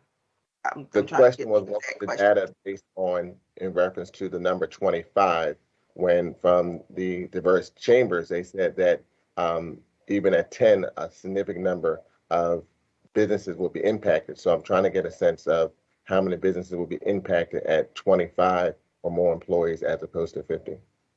I don't have those exact numbers in front of me of the exact number of businesses that will be impacted by that, but we know that the paid sick leave has always considered Black and brown folks and businesses, in addition to healthcare workers and just the public in general. We're working on the request for that information at the request of another council member, and when I get those numbers, I'll gladly share them with you. Okay, so I was just trying to get a sense of what was you said you came to a compromise, with my understanding that the diverse chambers are still greatly concerned. I know they had a meeting with you, and in that meeting, did you also have small business owners in that meeting? Because that was the other call I heard from other members in reference to those organizations, an opportunity to meet with you, especially from small business owners who could talk to you directly about how this will impact them, especially as we're going through this pandemic still. Absolutely. They were supposed to bring small business owners to that meeting based on the hearing. They said that I always only talk to the talking heads at the top. It was their responsibility to bring small business owners to that meeting, and they did not. They only brought the leadership. And we have extended the invitation to other small business owners at the request of another organization that will happen later on in the week. But after the meeting, I can only work with what they gave me. And this was a meeting that they requested. So if additional small business owners reach out to you regarding their concerns, you'll be open to have a conversation with them before the bill's brought up for a vote? Absolutely. Okay. Thank you, Council President. Thank you, Councilwoman and Councilman Green. Before I call on Councilwoman Sanchez, Councilwoman has a technology issue, but she communicated through technology that she wanted to be listed as voting aye on the last bill. It's a new world, so let the record reflect that 16-0. that Councilwoman Gautier did vote aye. Chair recognizes Councilwoman Quinona Sanchez. Thank you, Council President. And I just wanted to add my voice to this discussion. I had reached out to Councilmember Brooks, and she kindly included me in the meeting with the ethnic chambers of commerce in the discussion. And then thereafter, we had a conversation. And similar to you, Councilmember Green, I had asked for the data around the impacted businesses, and I encouraged her to look at that data set so that we can see who was impacted and had a real honest conversation, where we understand the economy and how small businesses, particularly family-owned businesses, operate. And I too am very concerned around this impact and hope that she will continue to talk to folks throughout this. I feel more comfortable with 25 as a 10. The data will inform us around who that impacts. And as I stated to Councilmember Brooks, this is an issue of compliance, right? Coming from a family of small businesses, we have many ethnic businesses and immigrant businesses in the neighborhood that have people on the books and people that are not on the books. They make decisions about, do I have to get rid of some people on the books so that I'm not in compliance? Because the issue around compliance isn't that they aren't paying sick leave in some cases and making accommodations, is when they have to give up their payrolls and all the back office stuff that becomes an impediment to small businesses that we have to take into consideration. The Councilwoman has been very open to that dialogue, and I think that we should continue to have this discussion around the reality of how small businesses operate and how they manage their back office and how they make decisions. So I just wanted to thank the Councilwoman and recognize that, she is meeting with folks around this, and encourage all my council colleagues to continue to have conversations with her. And when the data is available, that we look at it. And again, this isn't that people aren't complying in their own way. It's what you show, and once you become a target of a potential audit in this, it becomes burdensome for minority businesses and immigrant businesses, many who have undocumented folks on, at some level, right? And then make choices about how they manage what they have on the books. That's the reality of the economy that we've created in this country because of our failure to have adequate immigration reform to give these folks who are working and critical to all businesses in the city. So I just want to thank the Councilwoman and hope that we continue the conversation. Thank you, Council President Clark. Thank you, Councilwoman. Councilwoman, I understand you do have an amendment that reflects the conversations, the 25 conversations. Do you Yes. want to proceed with offering that amendment today? Yes. Okay. All right, start again. Chair recognizes Councilwoman Brooks for an amendment to bill number 220051. Thank you, Council President. I would like to offer an amendment to bill number 220051. A copy of the amendment has been circulated to all members of council, and I move for the adoption of the amendment. Okay, all in favor of the motion will signify by saying aye. Second. Those opposed? Let's have it. Bill number 220051, as amended, will be placed on the final passes calendar for our next session of council with conversation to continue. Chair recognizes Mr. Decker. Do you have any additional resolutions, sir? Yes, Mr. President, there was a resolution on the consent agenda that was removed and placed on the calendar. Resolution number 220125, a resolution encouraging the Philadelphia Board of Education to adopt and implement a civic participation and voter registration program as proposed by PA Youth Vote. It was introduced by Councilman Green, Mr. President. Chair recognizes Councilman Green. Thank you, Council President. At times, I've been very critical of the school district and school board in reference to various actions. This is a time I'm actually going to commend them for what I anticipate will be a vote tonight on the school board agenda that is really creating a civic participation and voter registration program in the school district of Philadelphia. We all know that last fall, we had a 22% voter turnout in our general election. And we have an opportunity through this adoption tonight with this new program to enable many more eligible voters to become registered in the city of Philadelphia. Approximately 8,000 students in Philadelphia every year in our public high schools become eligible to vote every year because they turn 18. And so that's an opportunity to really increase voter turnout. Unfortunately, before this program has been adopted, only 15% of those students actually registered to vote. Through the board policy that we believe will be adopted this evening, they will actually have a paid staff person or voting champion in each of our schools, providing information and encouraging that type of civic participation. This is the first this type of initiative in the Commonwealth of Pennsylvania. I definitely want to thank PA Youth Vote, in particular my neighbor Tom Quinn, as well as Lorraine Carey from Vote That John, and all of the various high school students and now even alumni of our Philadelphia School District high schools who really pushed this initiative.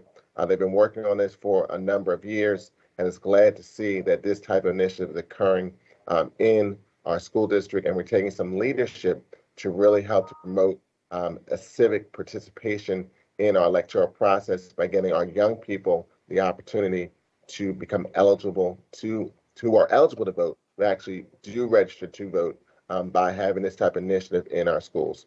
With that, Council President, I move for the adoption of the resolution. Second. It's been moved and properly second. All in favor indicate by saying aye. Aye. Those opposed, ayes have it, and that resolution is adopted. Mr. Decker, that concludes our calendar for the day. There is one more resolution, Mr. President. Apologies. Go ahead. A resolution authorizing the Philadelphia City Council Special Committee on Gun Violence Prevention to conduct public hearings to explore the role of the Philadelphia Roadmap for Safer Communities tactical team as part of the city's comprehensive response to unprecedented gun violence, introduced today by Councilwoman Gauthier. Chair recognizes Councilwoman Gauthier. Thank you, Council President. I move for the adoption of the resolution. Second. It's been moved and properly second. All in favor indicate by saying aye. Aye. Aye. Those opposed, ayes have it, and that resolution is adopted. There are no other resolutions on the final passage calendar, Mr. President. Thank you very much, Mr. Decker. Prior to recognizing members regarding speeches, I will note for the record, at this time, we will use the chat feature available in Microsoft's Teams to allow members to signify that they wish to be recognized. In order to comply with the Sunshine Act, the chat feature must only be used for this particular purpose. With that said, speeches on behalf of the majority, Chair recognizes Councilman O. Thank you very much, Council President. Last night, Russia invaded the Ukraine, and people are fleeing. They're a new set of refugees. What does it have to do with us? It has a lot to do with us. I recall the last time that Iraq invaded Kuwait, we ended up in a war. And it has ultimately led to a very long engagement by the United States in the war in the Middle East. We have a lot of citizens from the Ukraine and members of the Philadelphia community who have fled Ukraine from prior wars and aggression from Russia. At this point in time, I just wanted to convey my thoughts and prayers for the people in Ukraine, the Philadelphians with family there, and thank our city council for passing a resolution early in February that Philadelphia stands with the Ukraine. No one can be free in isolation, and no nation can be free without the bond of other free nations. That is an issue that faces every nation when another nation crosses its border and begins aggressions.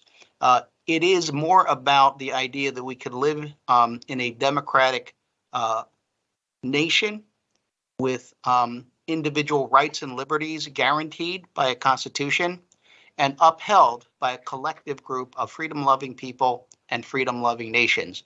Now we are challenged to see how we as a nation will respond. It is a very challenging situation, but I do want to say that I appreciate all who understand that freedom is not free and that the cost of liberty is high, but it is critical that we maintain liberty in this world. Thank you very much.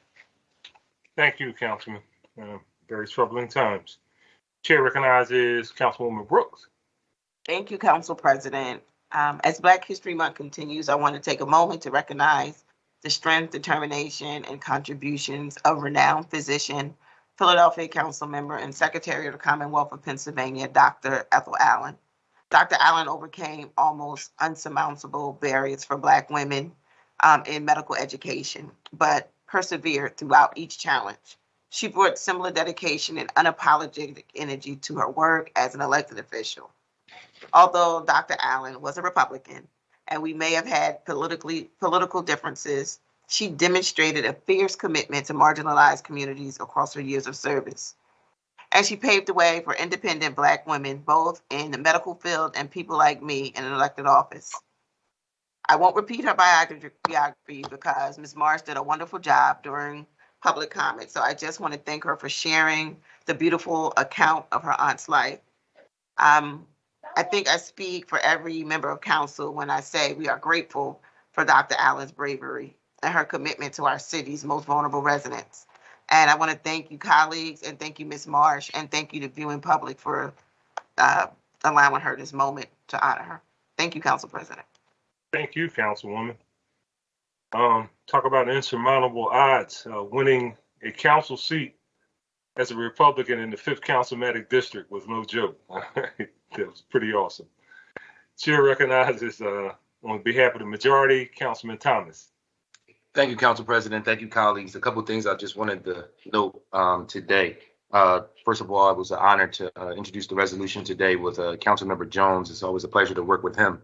He called me the sports council member, and part of the reason why that's the case is because I still coach high school basketball. We had a game yesterday. I was talking before the council session against Paul Robeson, and we lost pretty bad. And what was more disappointing than the loss was actually the article that came out earlier this week about Paul Robeson and some of the concerns that the principal communicated on the record, as well as to myself and other colleagues, as well as the coach there, about the infrastructure issues that they're facing. Paul Robeson is one of our better schools that we have in the city of Philadelphia. They've produced and performed strong academic numbers. The young people there, in large parts, tend to be good citizens, hardworking teachers. And you wonder why they still have some of the infrastructure issues that they have compared to some of the progress that we've seen in places where the demographic looks a little different.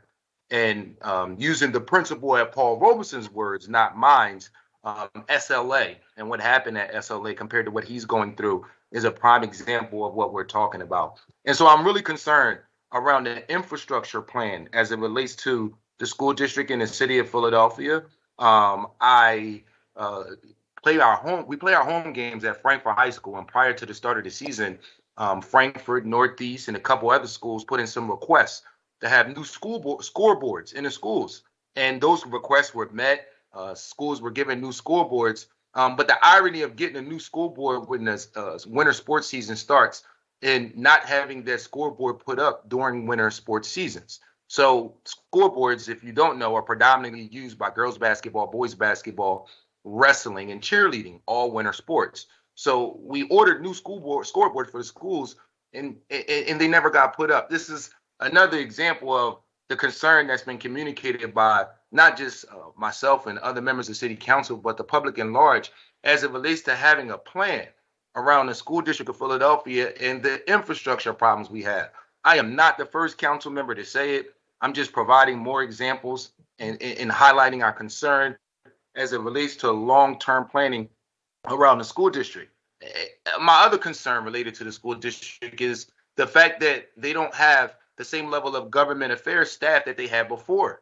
And I haven't seen any plans to hire folks. So now when we are facing issues on the city council side, whether it's big issues like infrastructure or other issues like the Public League Championship this week, we really don't have points of contact like we have.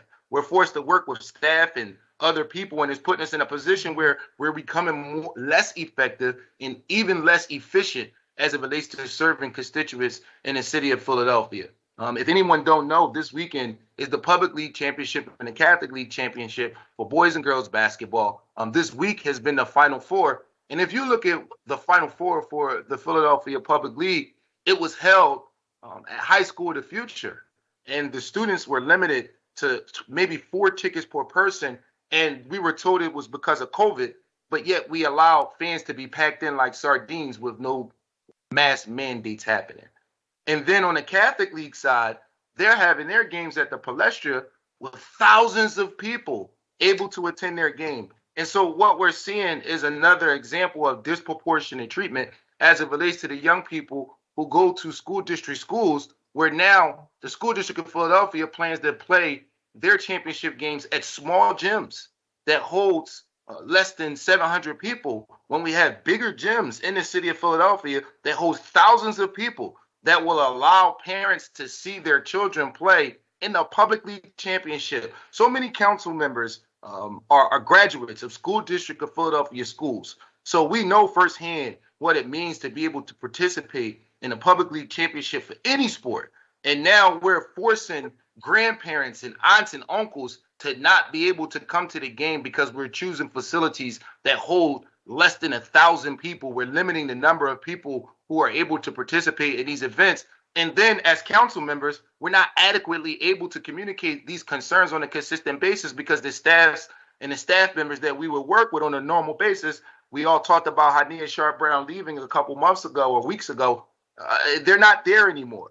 So I'm extremely concerned as it relates to our school district in general, with the infrastructure issues, the athletic competitions happening this weekend. These are just small examples of the number of concerns. We talked previously about the special admission schools.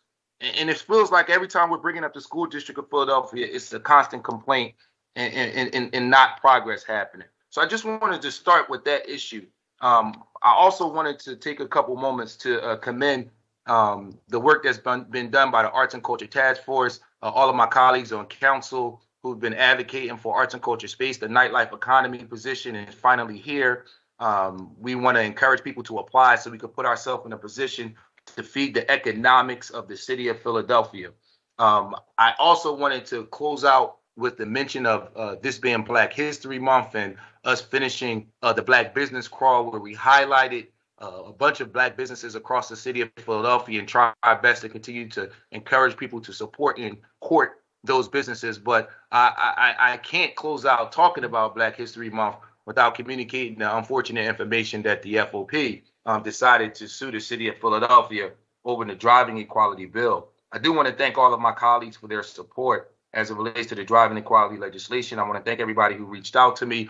And I want to assure the public that this is legislation that we feel like is not only necessary and responsible, but we feel like we'll be able to withhold the challenge in court. Thank you, Council President, for the leniency this afternoon at this point now. And thank you, colleagues, for your patience as well as the listening public. Thank you, Councilman. Chair recognizes Councilwoman Parker. Thank you, Mr. President. Mr. President, let me start again by saying a special thank you to you, our leadership, and all members of council for your patience in dealing with both my technical and scheduling difficulties today. Thank you, Mr. President. But Mr. President, I couldn't miss this opportunity to let you, along with members of the public, know that on yesterday, while out of town on business, I received some great information that really put a smile on my face. I know today that there is a pension board meeting, and the good news that will be received is that we will receive preliminary actuaries report today that is going to show that our funding percent has reached 55%. 55%. It was just in the mid 40s, Mr. President, 5 years ago. And so when we looked at those projections, I'm thinking about Matt Stitt and Bob McDermott. I'm thinking about those meetings when I first got here during my first term. We are ahead of our schedule, the schedule that we set for ourselves. In addition to that, Mr. President, I wanted to note that the decision making relative to public policy, and they weren't easy decisions that were made during my tenure in the Pennsylvania House. Several members of council who are no longer even here, Mr. President, who made tough decisions regarding municipal pension funds and retirement security, ensuring that it would be in existence for current retirees and the future. Sometimes we don't see the return on investment immediately, Mr. President. It took some time, but now we are beginning to see the fruits of that labor. And so I'm in the car on the phone. I don't have the files, any of the information in front of me. We will be putting together a resolution next week so that we can formally recognize the accomplishments of our pension board, to Fran Bielli and his team, Rob DeBole. And again, we'll go through all of them next week, Mr. President. But for something that had been on the chopping block about how terrible the city of Philadelphia was when defined benefit pensions across this city, or across this nation, to be quite frank, are becoming a thing of a past, we found a way to do it, Mr. President, reducing the assumed rate of return, getting additional revenue from that sales tax, making adjustments to plan design that would not have been done without the municipal workers, but we preserve retirement security for municipal workers in the city of Philadelphia. And that, Mr. President, in the midst of all that is going wrong, is something we should be sure enough proud of. Thank you. Yeah, thank you. Thank you, Councilwoman. I recall those days and times and the commitment of all folks involved, and it was unprecedented in those difficult decisions that were made by all parties. And I particularly want to talk about our friends in labor as it relates to municipal union. They stepped up to the plate, and it was a difficult sell to their members, but they did what they had to do, and now we're fortunate that we have a stabilized environment as it relates to our pension fund. So thank you, and thank you for your tenure up in Harrisburg for moving the needle up there, Councilwoman. Chair recognizes Councilman Green. Thank you, Council President, and I want to commend Councilmember Thomas for all the work he's doing in reference to education with the youth and with sports, and really making a very passionate speech regarding what he sees on a regular basis regarding our facilities. Earlier in the session, I gave some credit and praise to the school district and the school board in reference to encouraging citizen participation for our young people. But at the same point, our infrastructure is not where it needs to be. Last Wednesday, I participated in a press conference along with Penn Environment, Penn PERG, and the Black Center for Justice and Equality. It was based on a report regarding the fact that 98% of the drinking water that was tested in our public schools had lead in them. 61% of the outlets in our schools were tested with lead. Now, this ability to have this testing was due to the hard work that this body has done. I know Councilmember Gim, Councilmember Squilla have been focused on this issue and passing legislation back in 2017 that allowed us to get the data. But in response to this report, the district challenged the data. And I find it quite troubling that they could challenge the data because the data came from the school district of Philadelphia. So the very data and report that they're challenging actually came from the school district. And it's a great concern that the district is still doing these issues and taking attempts to address issues in ways that are not correct, in ways that are not transparent, when the whole basis of the study was based on legislation we did here in City Council, and the information for that study came from the school district itself. So we still have a lot of work to do. The work that all of us have been doing in our council districts and all parts of the city, the things we've been trying to do to address the district as a whole, the words that were stated by Councilmember Thomas and have been stated by so many members of this body regarding the infrastructure of our schools needs to be addressed. And we have to make sure we get the lead out of our schools. This will be an issue that will definitely come up in our budget process, because we know that the school district receives a significant amount of dollars from us through our real estate tax. And we're going to ask these questions, as we always do, in reference to what are they doing to address this issue, as well as all of the other infrastructure concerns we have with the school district regarding asbestos, pest infestation, mold, and all the other things that our children who need to have a great environment to learn in and a building that we need to have great environment for our teachers to work in and for other school district employees to work in needs to occur. And this is an issue that many members of this body have been addressing for some time, from our education chair, Councilmember Maria Kiona Sanchez, to all members of council. And we will discuss this again during the budget season. Thank you, Council President. Thank you, Councilman. Chair recognizes Councilwoman Quinona Sanchez. Thank you, Council President Clark. And, this infrastructure and the school district conversation we'll continue to have around infrastructure and building. And I know, Council President, you've allowed some latitude around this discussion and, the establishment of a work group to look at the putting together a building authority that really can focus in on capacity, expertise. As we search for a new superintendent, we want an educational leader who doesn't have to constantly respond to issues of an expertise in an area of capacity that has been challenging for the district. So I look forward to, again, all my colleagues and this conversation in the space. We'll give him, of course, Councilmember Green and others who, we've been picking away at this, but we really have to deal with a big picture around where we're going to be as billions of dollars enter and how we use them and leverage them and make decisions about them are important. I wanted to talk a little bit, it's Black History Month, and all of us have been attending panels and having discussions around equity, inclusion, diversity. Councilmember Jones and I last week talked a little bit around this, around the contracting and the development community. But I wanted to take a moment and just recognize the Inquirer's own self-analysis around their position around diversity and what they called a more perfect union. If folks didn't read it, they self-assessed around, their headline, All Buildings Matter, which was quite controversial. And I'm encouraged by the fact that they have some internal work groups. There's been some people who have left, some people who've fallen on the sword. And thankfully, we still have some very dynamic reporters of color who've been working in that culture for many years, despite all the challenges that they've self-recognized. It's not always that we get a media outlet said, mi culpa, we did some stuff that's wrong, we're looking to change. The value and the importance of that is that the image that is portrayed by our Black and Brown communities by these media outlets impact everything we do. Policy formation, how we respond, how we react.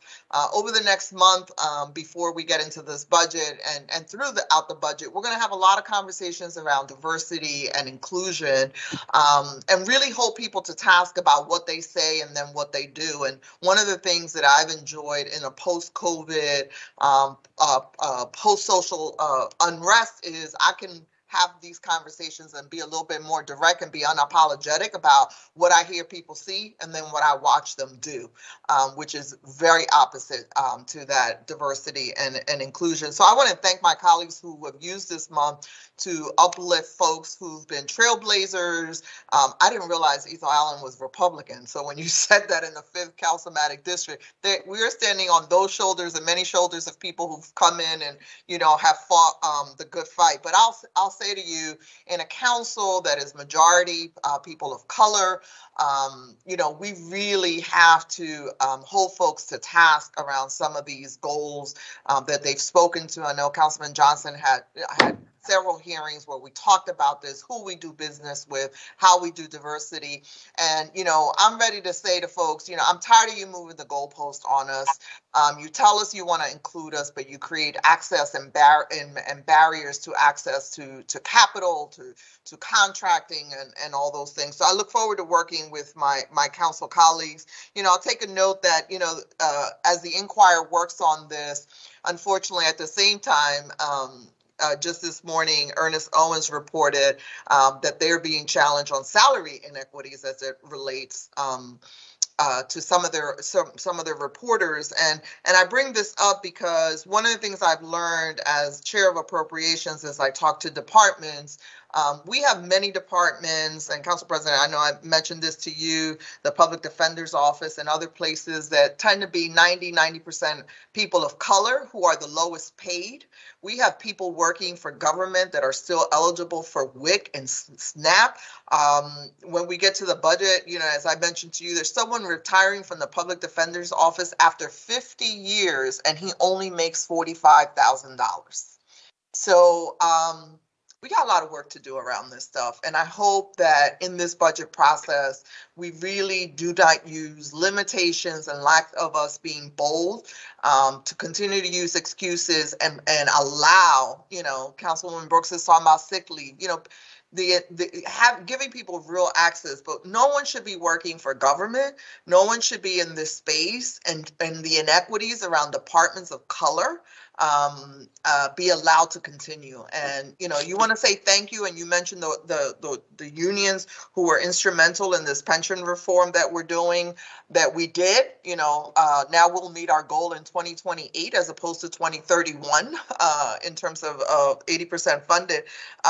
We've always asked our workers and our workers of color to step up to the plate. It's time for us to step up to the plate and say to them, we will not have anybody working in government that is eligible for WIC, that is eligible for SNAP or any other government benefit because of the inequities in salaries. And that includes, lawyers and lawyers of color who graduate with loan debt, and I say that as a mom of a L1 student at Temple, right? They should not have to make choices about where they go work, particularly if they want to come into the public policy sector because of our miserable salaries. So I'm ready to tackle that on. I just, it's really hard to meet with departments and hear these stories over and over again, how we discriminate against people of color in the workplace, right? So the Inquirer called itself out. But I'm going to call us out and say we got a lot of work to do in our budget in our department. So thank you, Council President. I know you always allow me some latitude as Chair of Appropriations to have these fights and these battles. A lot of them behind closed doors, right? Not necessarily public, but I think it's time that we're in a new place and a new time in our history where this should no longer be tolerable. So thank you very much, Council President, and my colleagues. Look forward to that work. Thank you, Councilwoman. Yes, we do, and we will step up. Chair recognizes Councilman Johnson. Hey, thank you, Council President. Just a couple brief announcements. One, I want to thank Police Commissioner Danielle Outlaw and her team, Deputy Commissioner Benjamin Nash, and Deputy Commissioner Kevin Dales for participating in a virtual town hall on carjacking.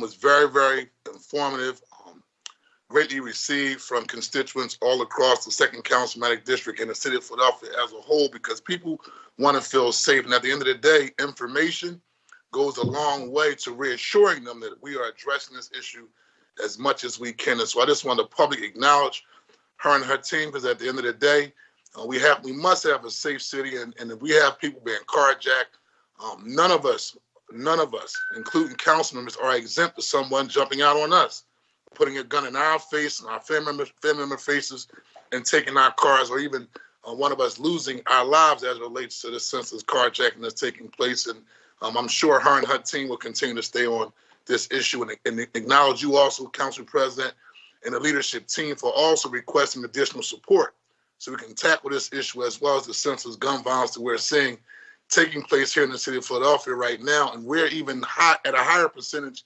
to date than we are than last year when it comes to homicides, which means we may surpass 600 homicides this year. But I'm not going to claim it. I'm going to claim that we're going to continue to work aggressively to reduce the level of gun violence that we're seeing here in the city of Philadelphia.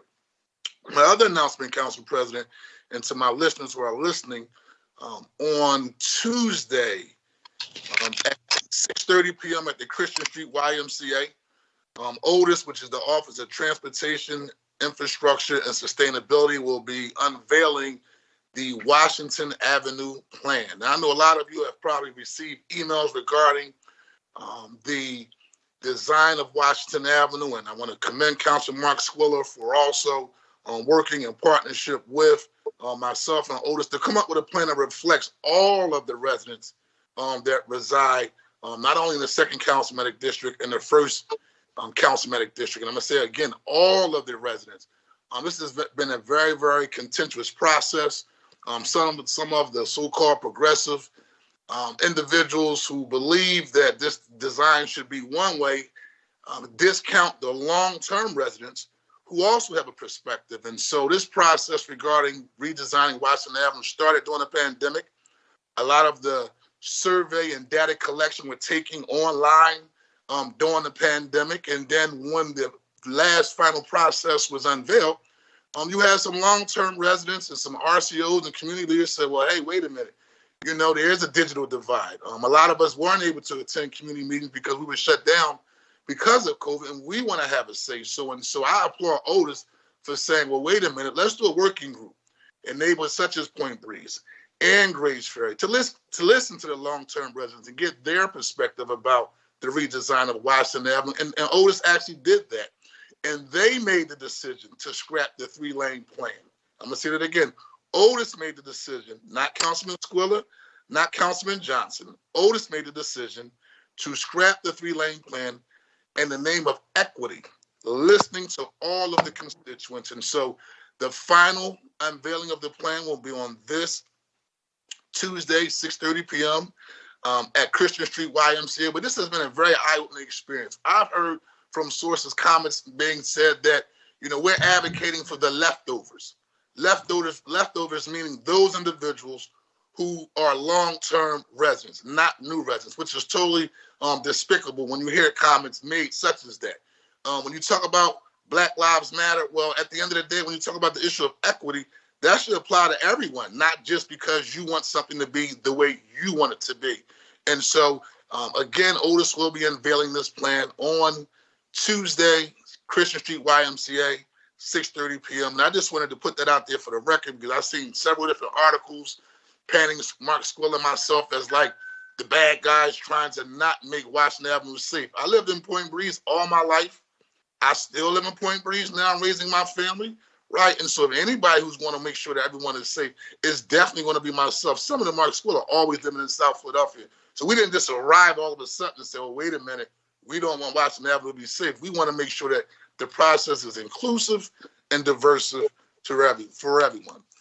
My last announcement, Council President, is that on next Wednesday, March the 2nd, I will be hosting with the Special Committee on Gun Violence, we will be hosting a hearing on youth, mental health, trauma, and gun violence. We talked about addressing this issue from a public health standpoint.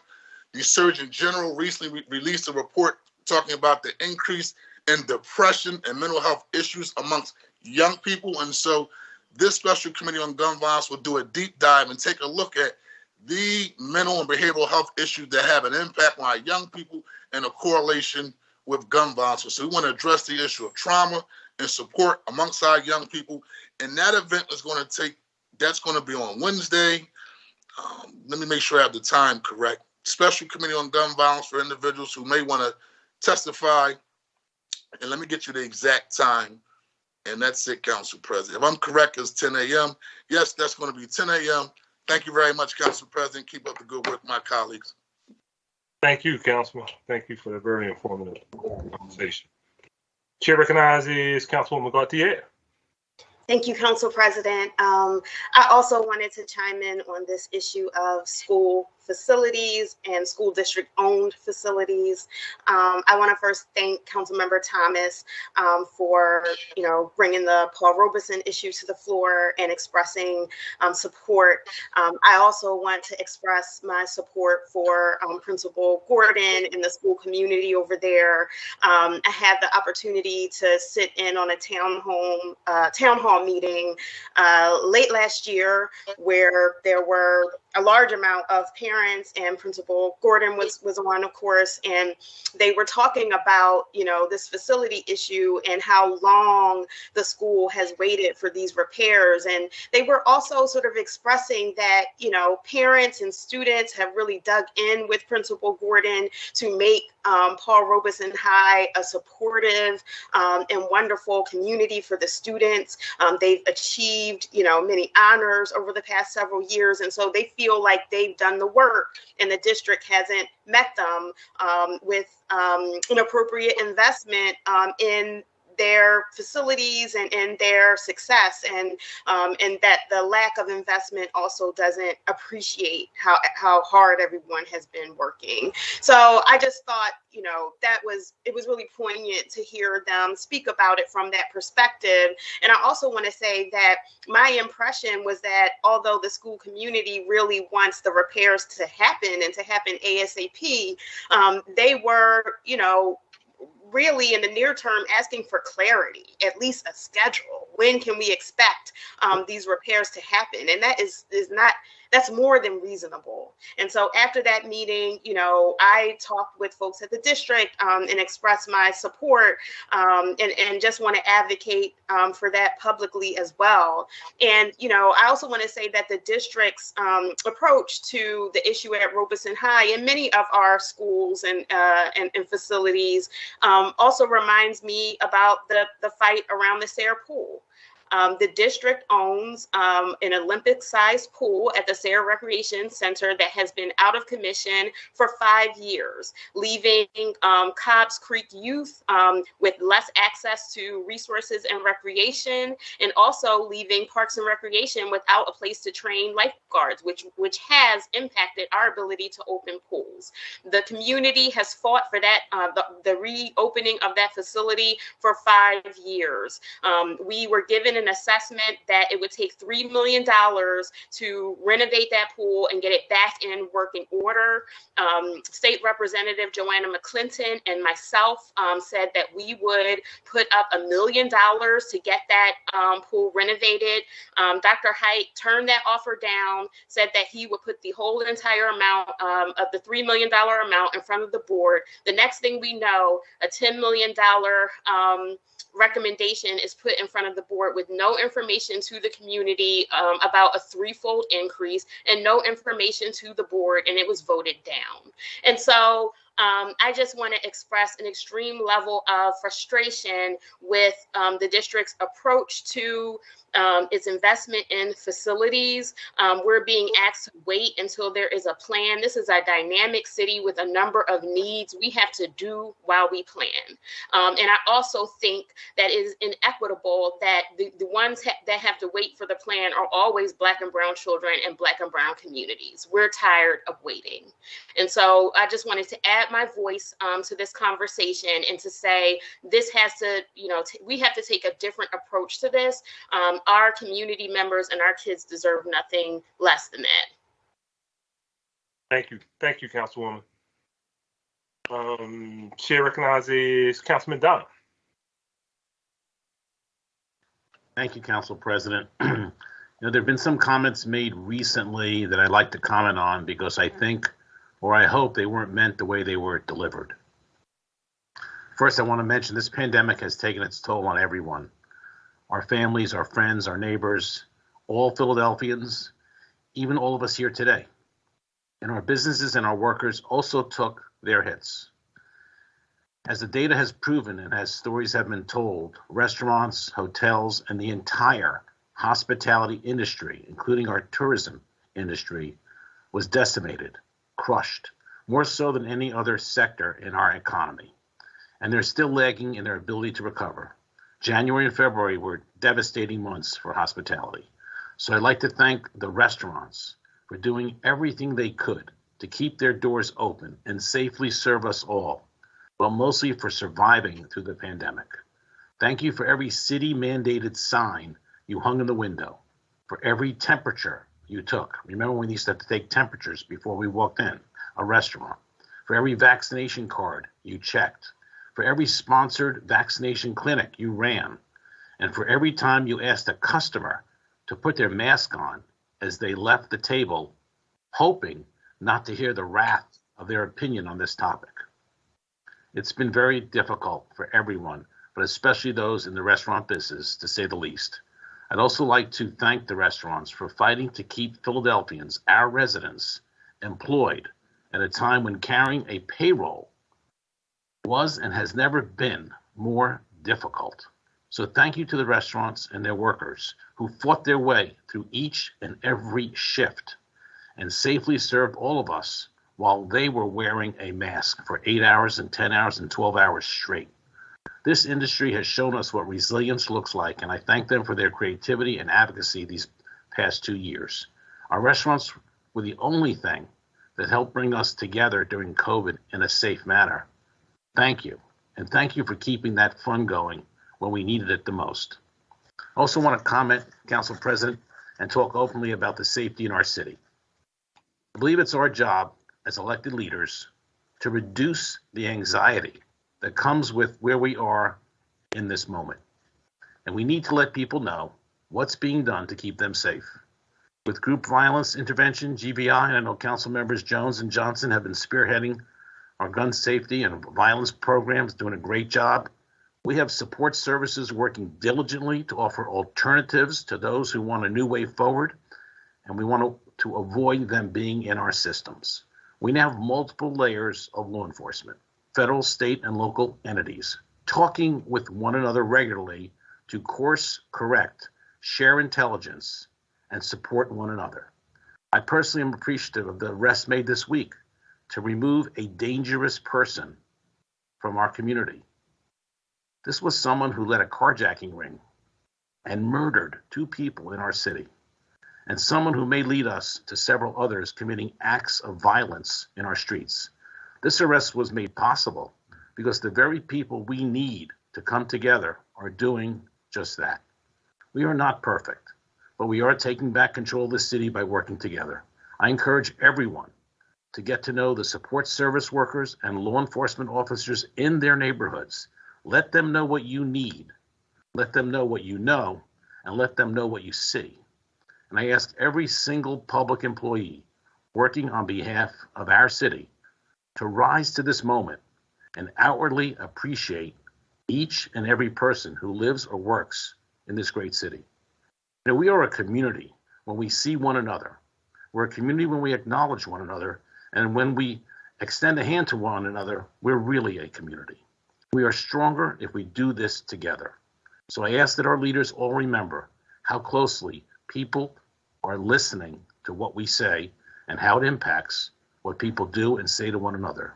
And on that note, I think we're all pleased to see the arrest made this week that makes Philadelphia a safer city for all of us. Thank you, Council President. Thank you, Councilman. Yeah, we definitely need to work together. Councilman Jones, and then I think Councilman Johnson wanted to come back with a point of information. Chair recognizes Councilman Jones. Thank you, Mr. President. I want to thank Member Thomas for being my Jiminy Cricket social conscious, reminding me about the issues that our students face in the facilities they go to trying to seek an education. Overbrook High School, we did a video, and we're going to repost it.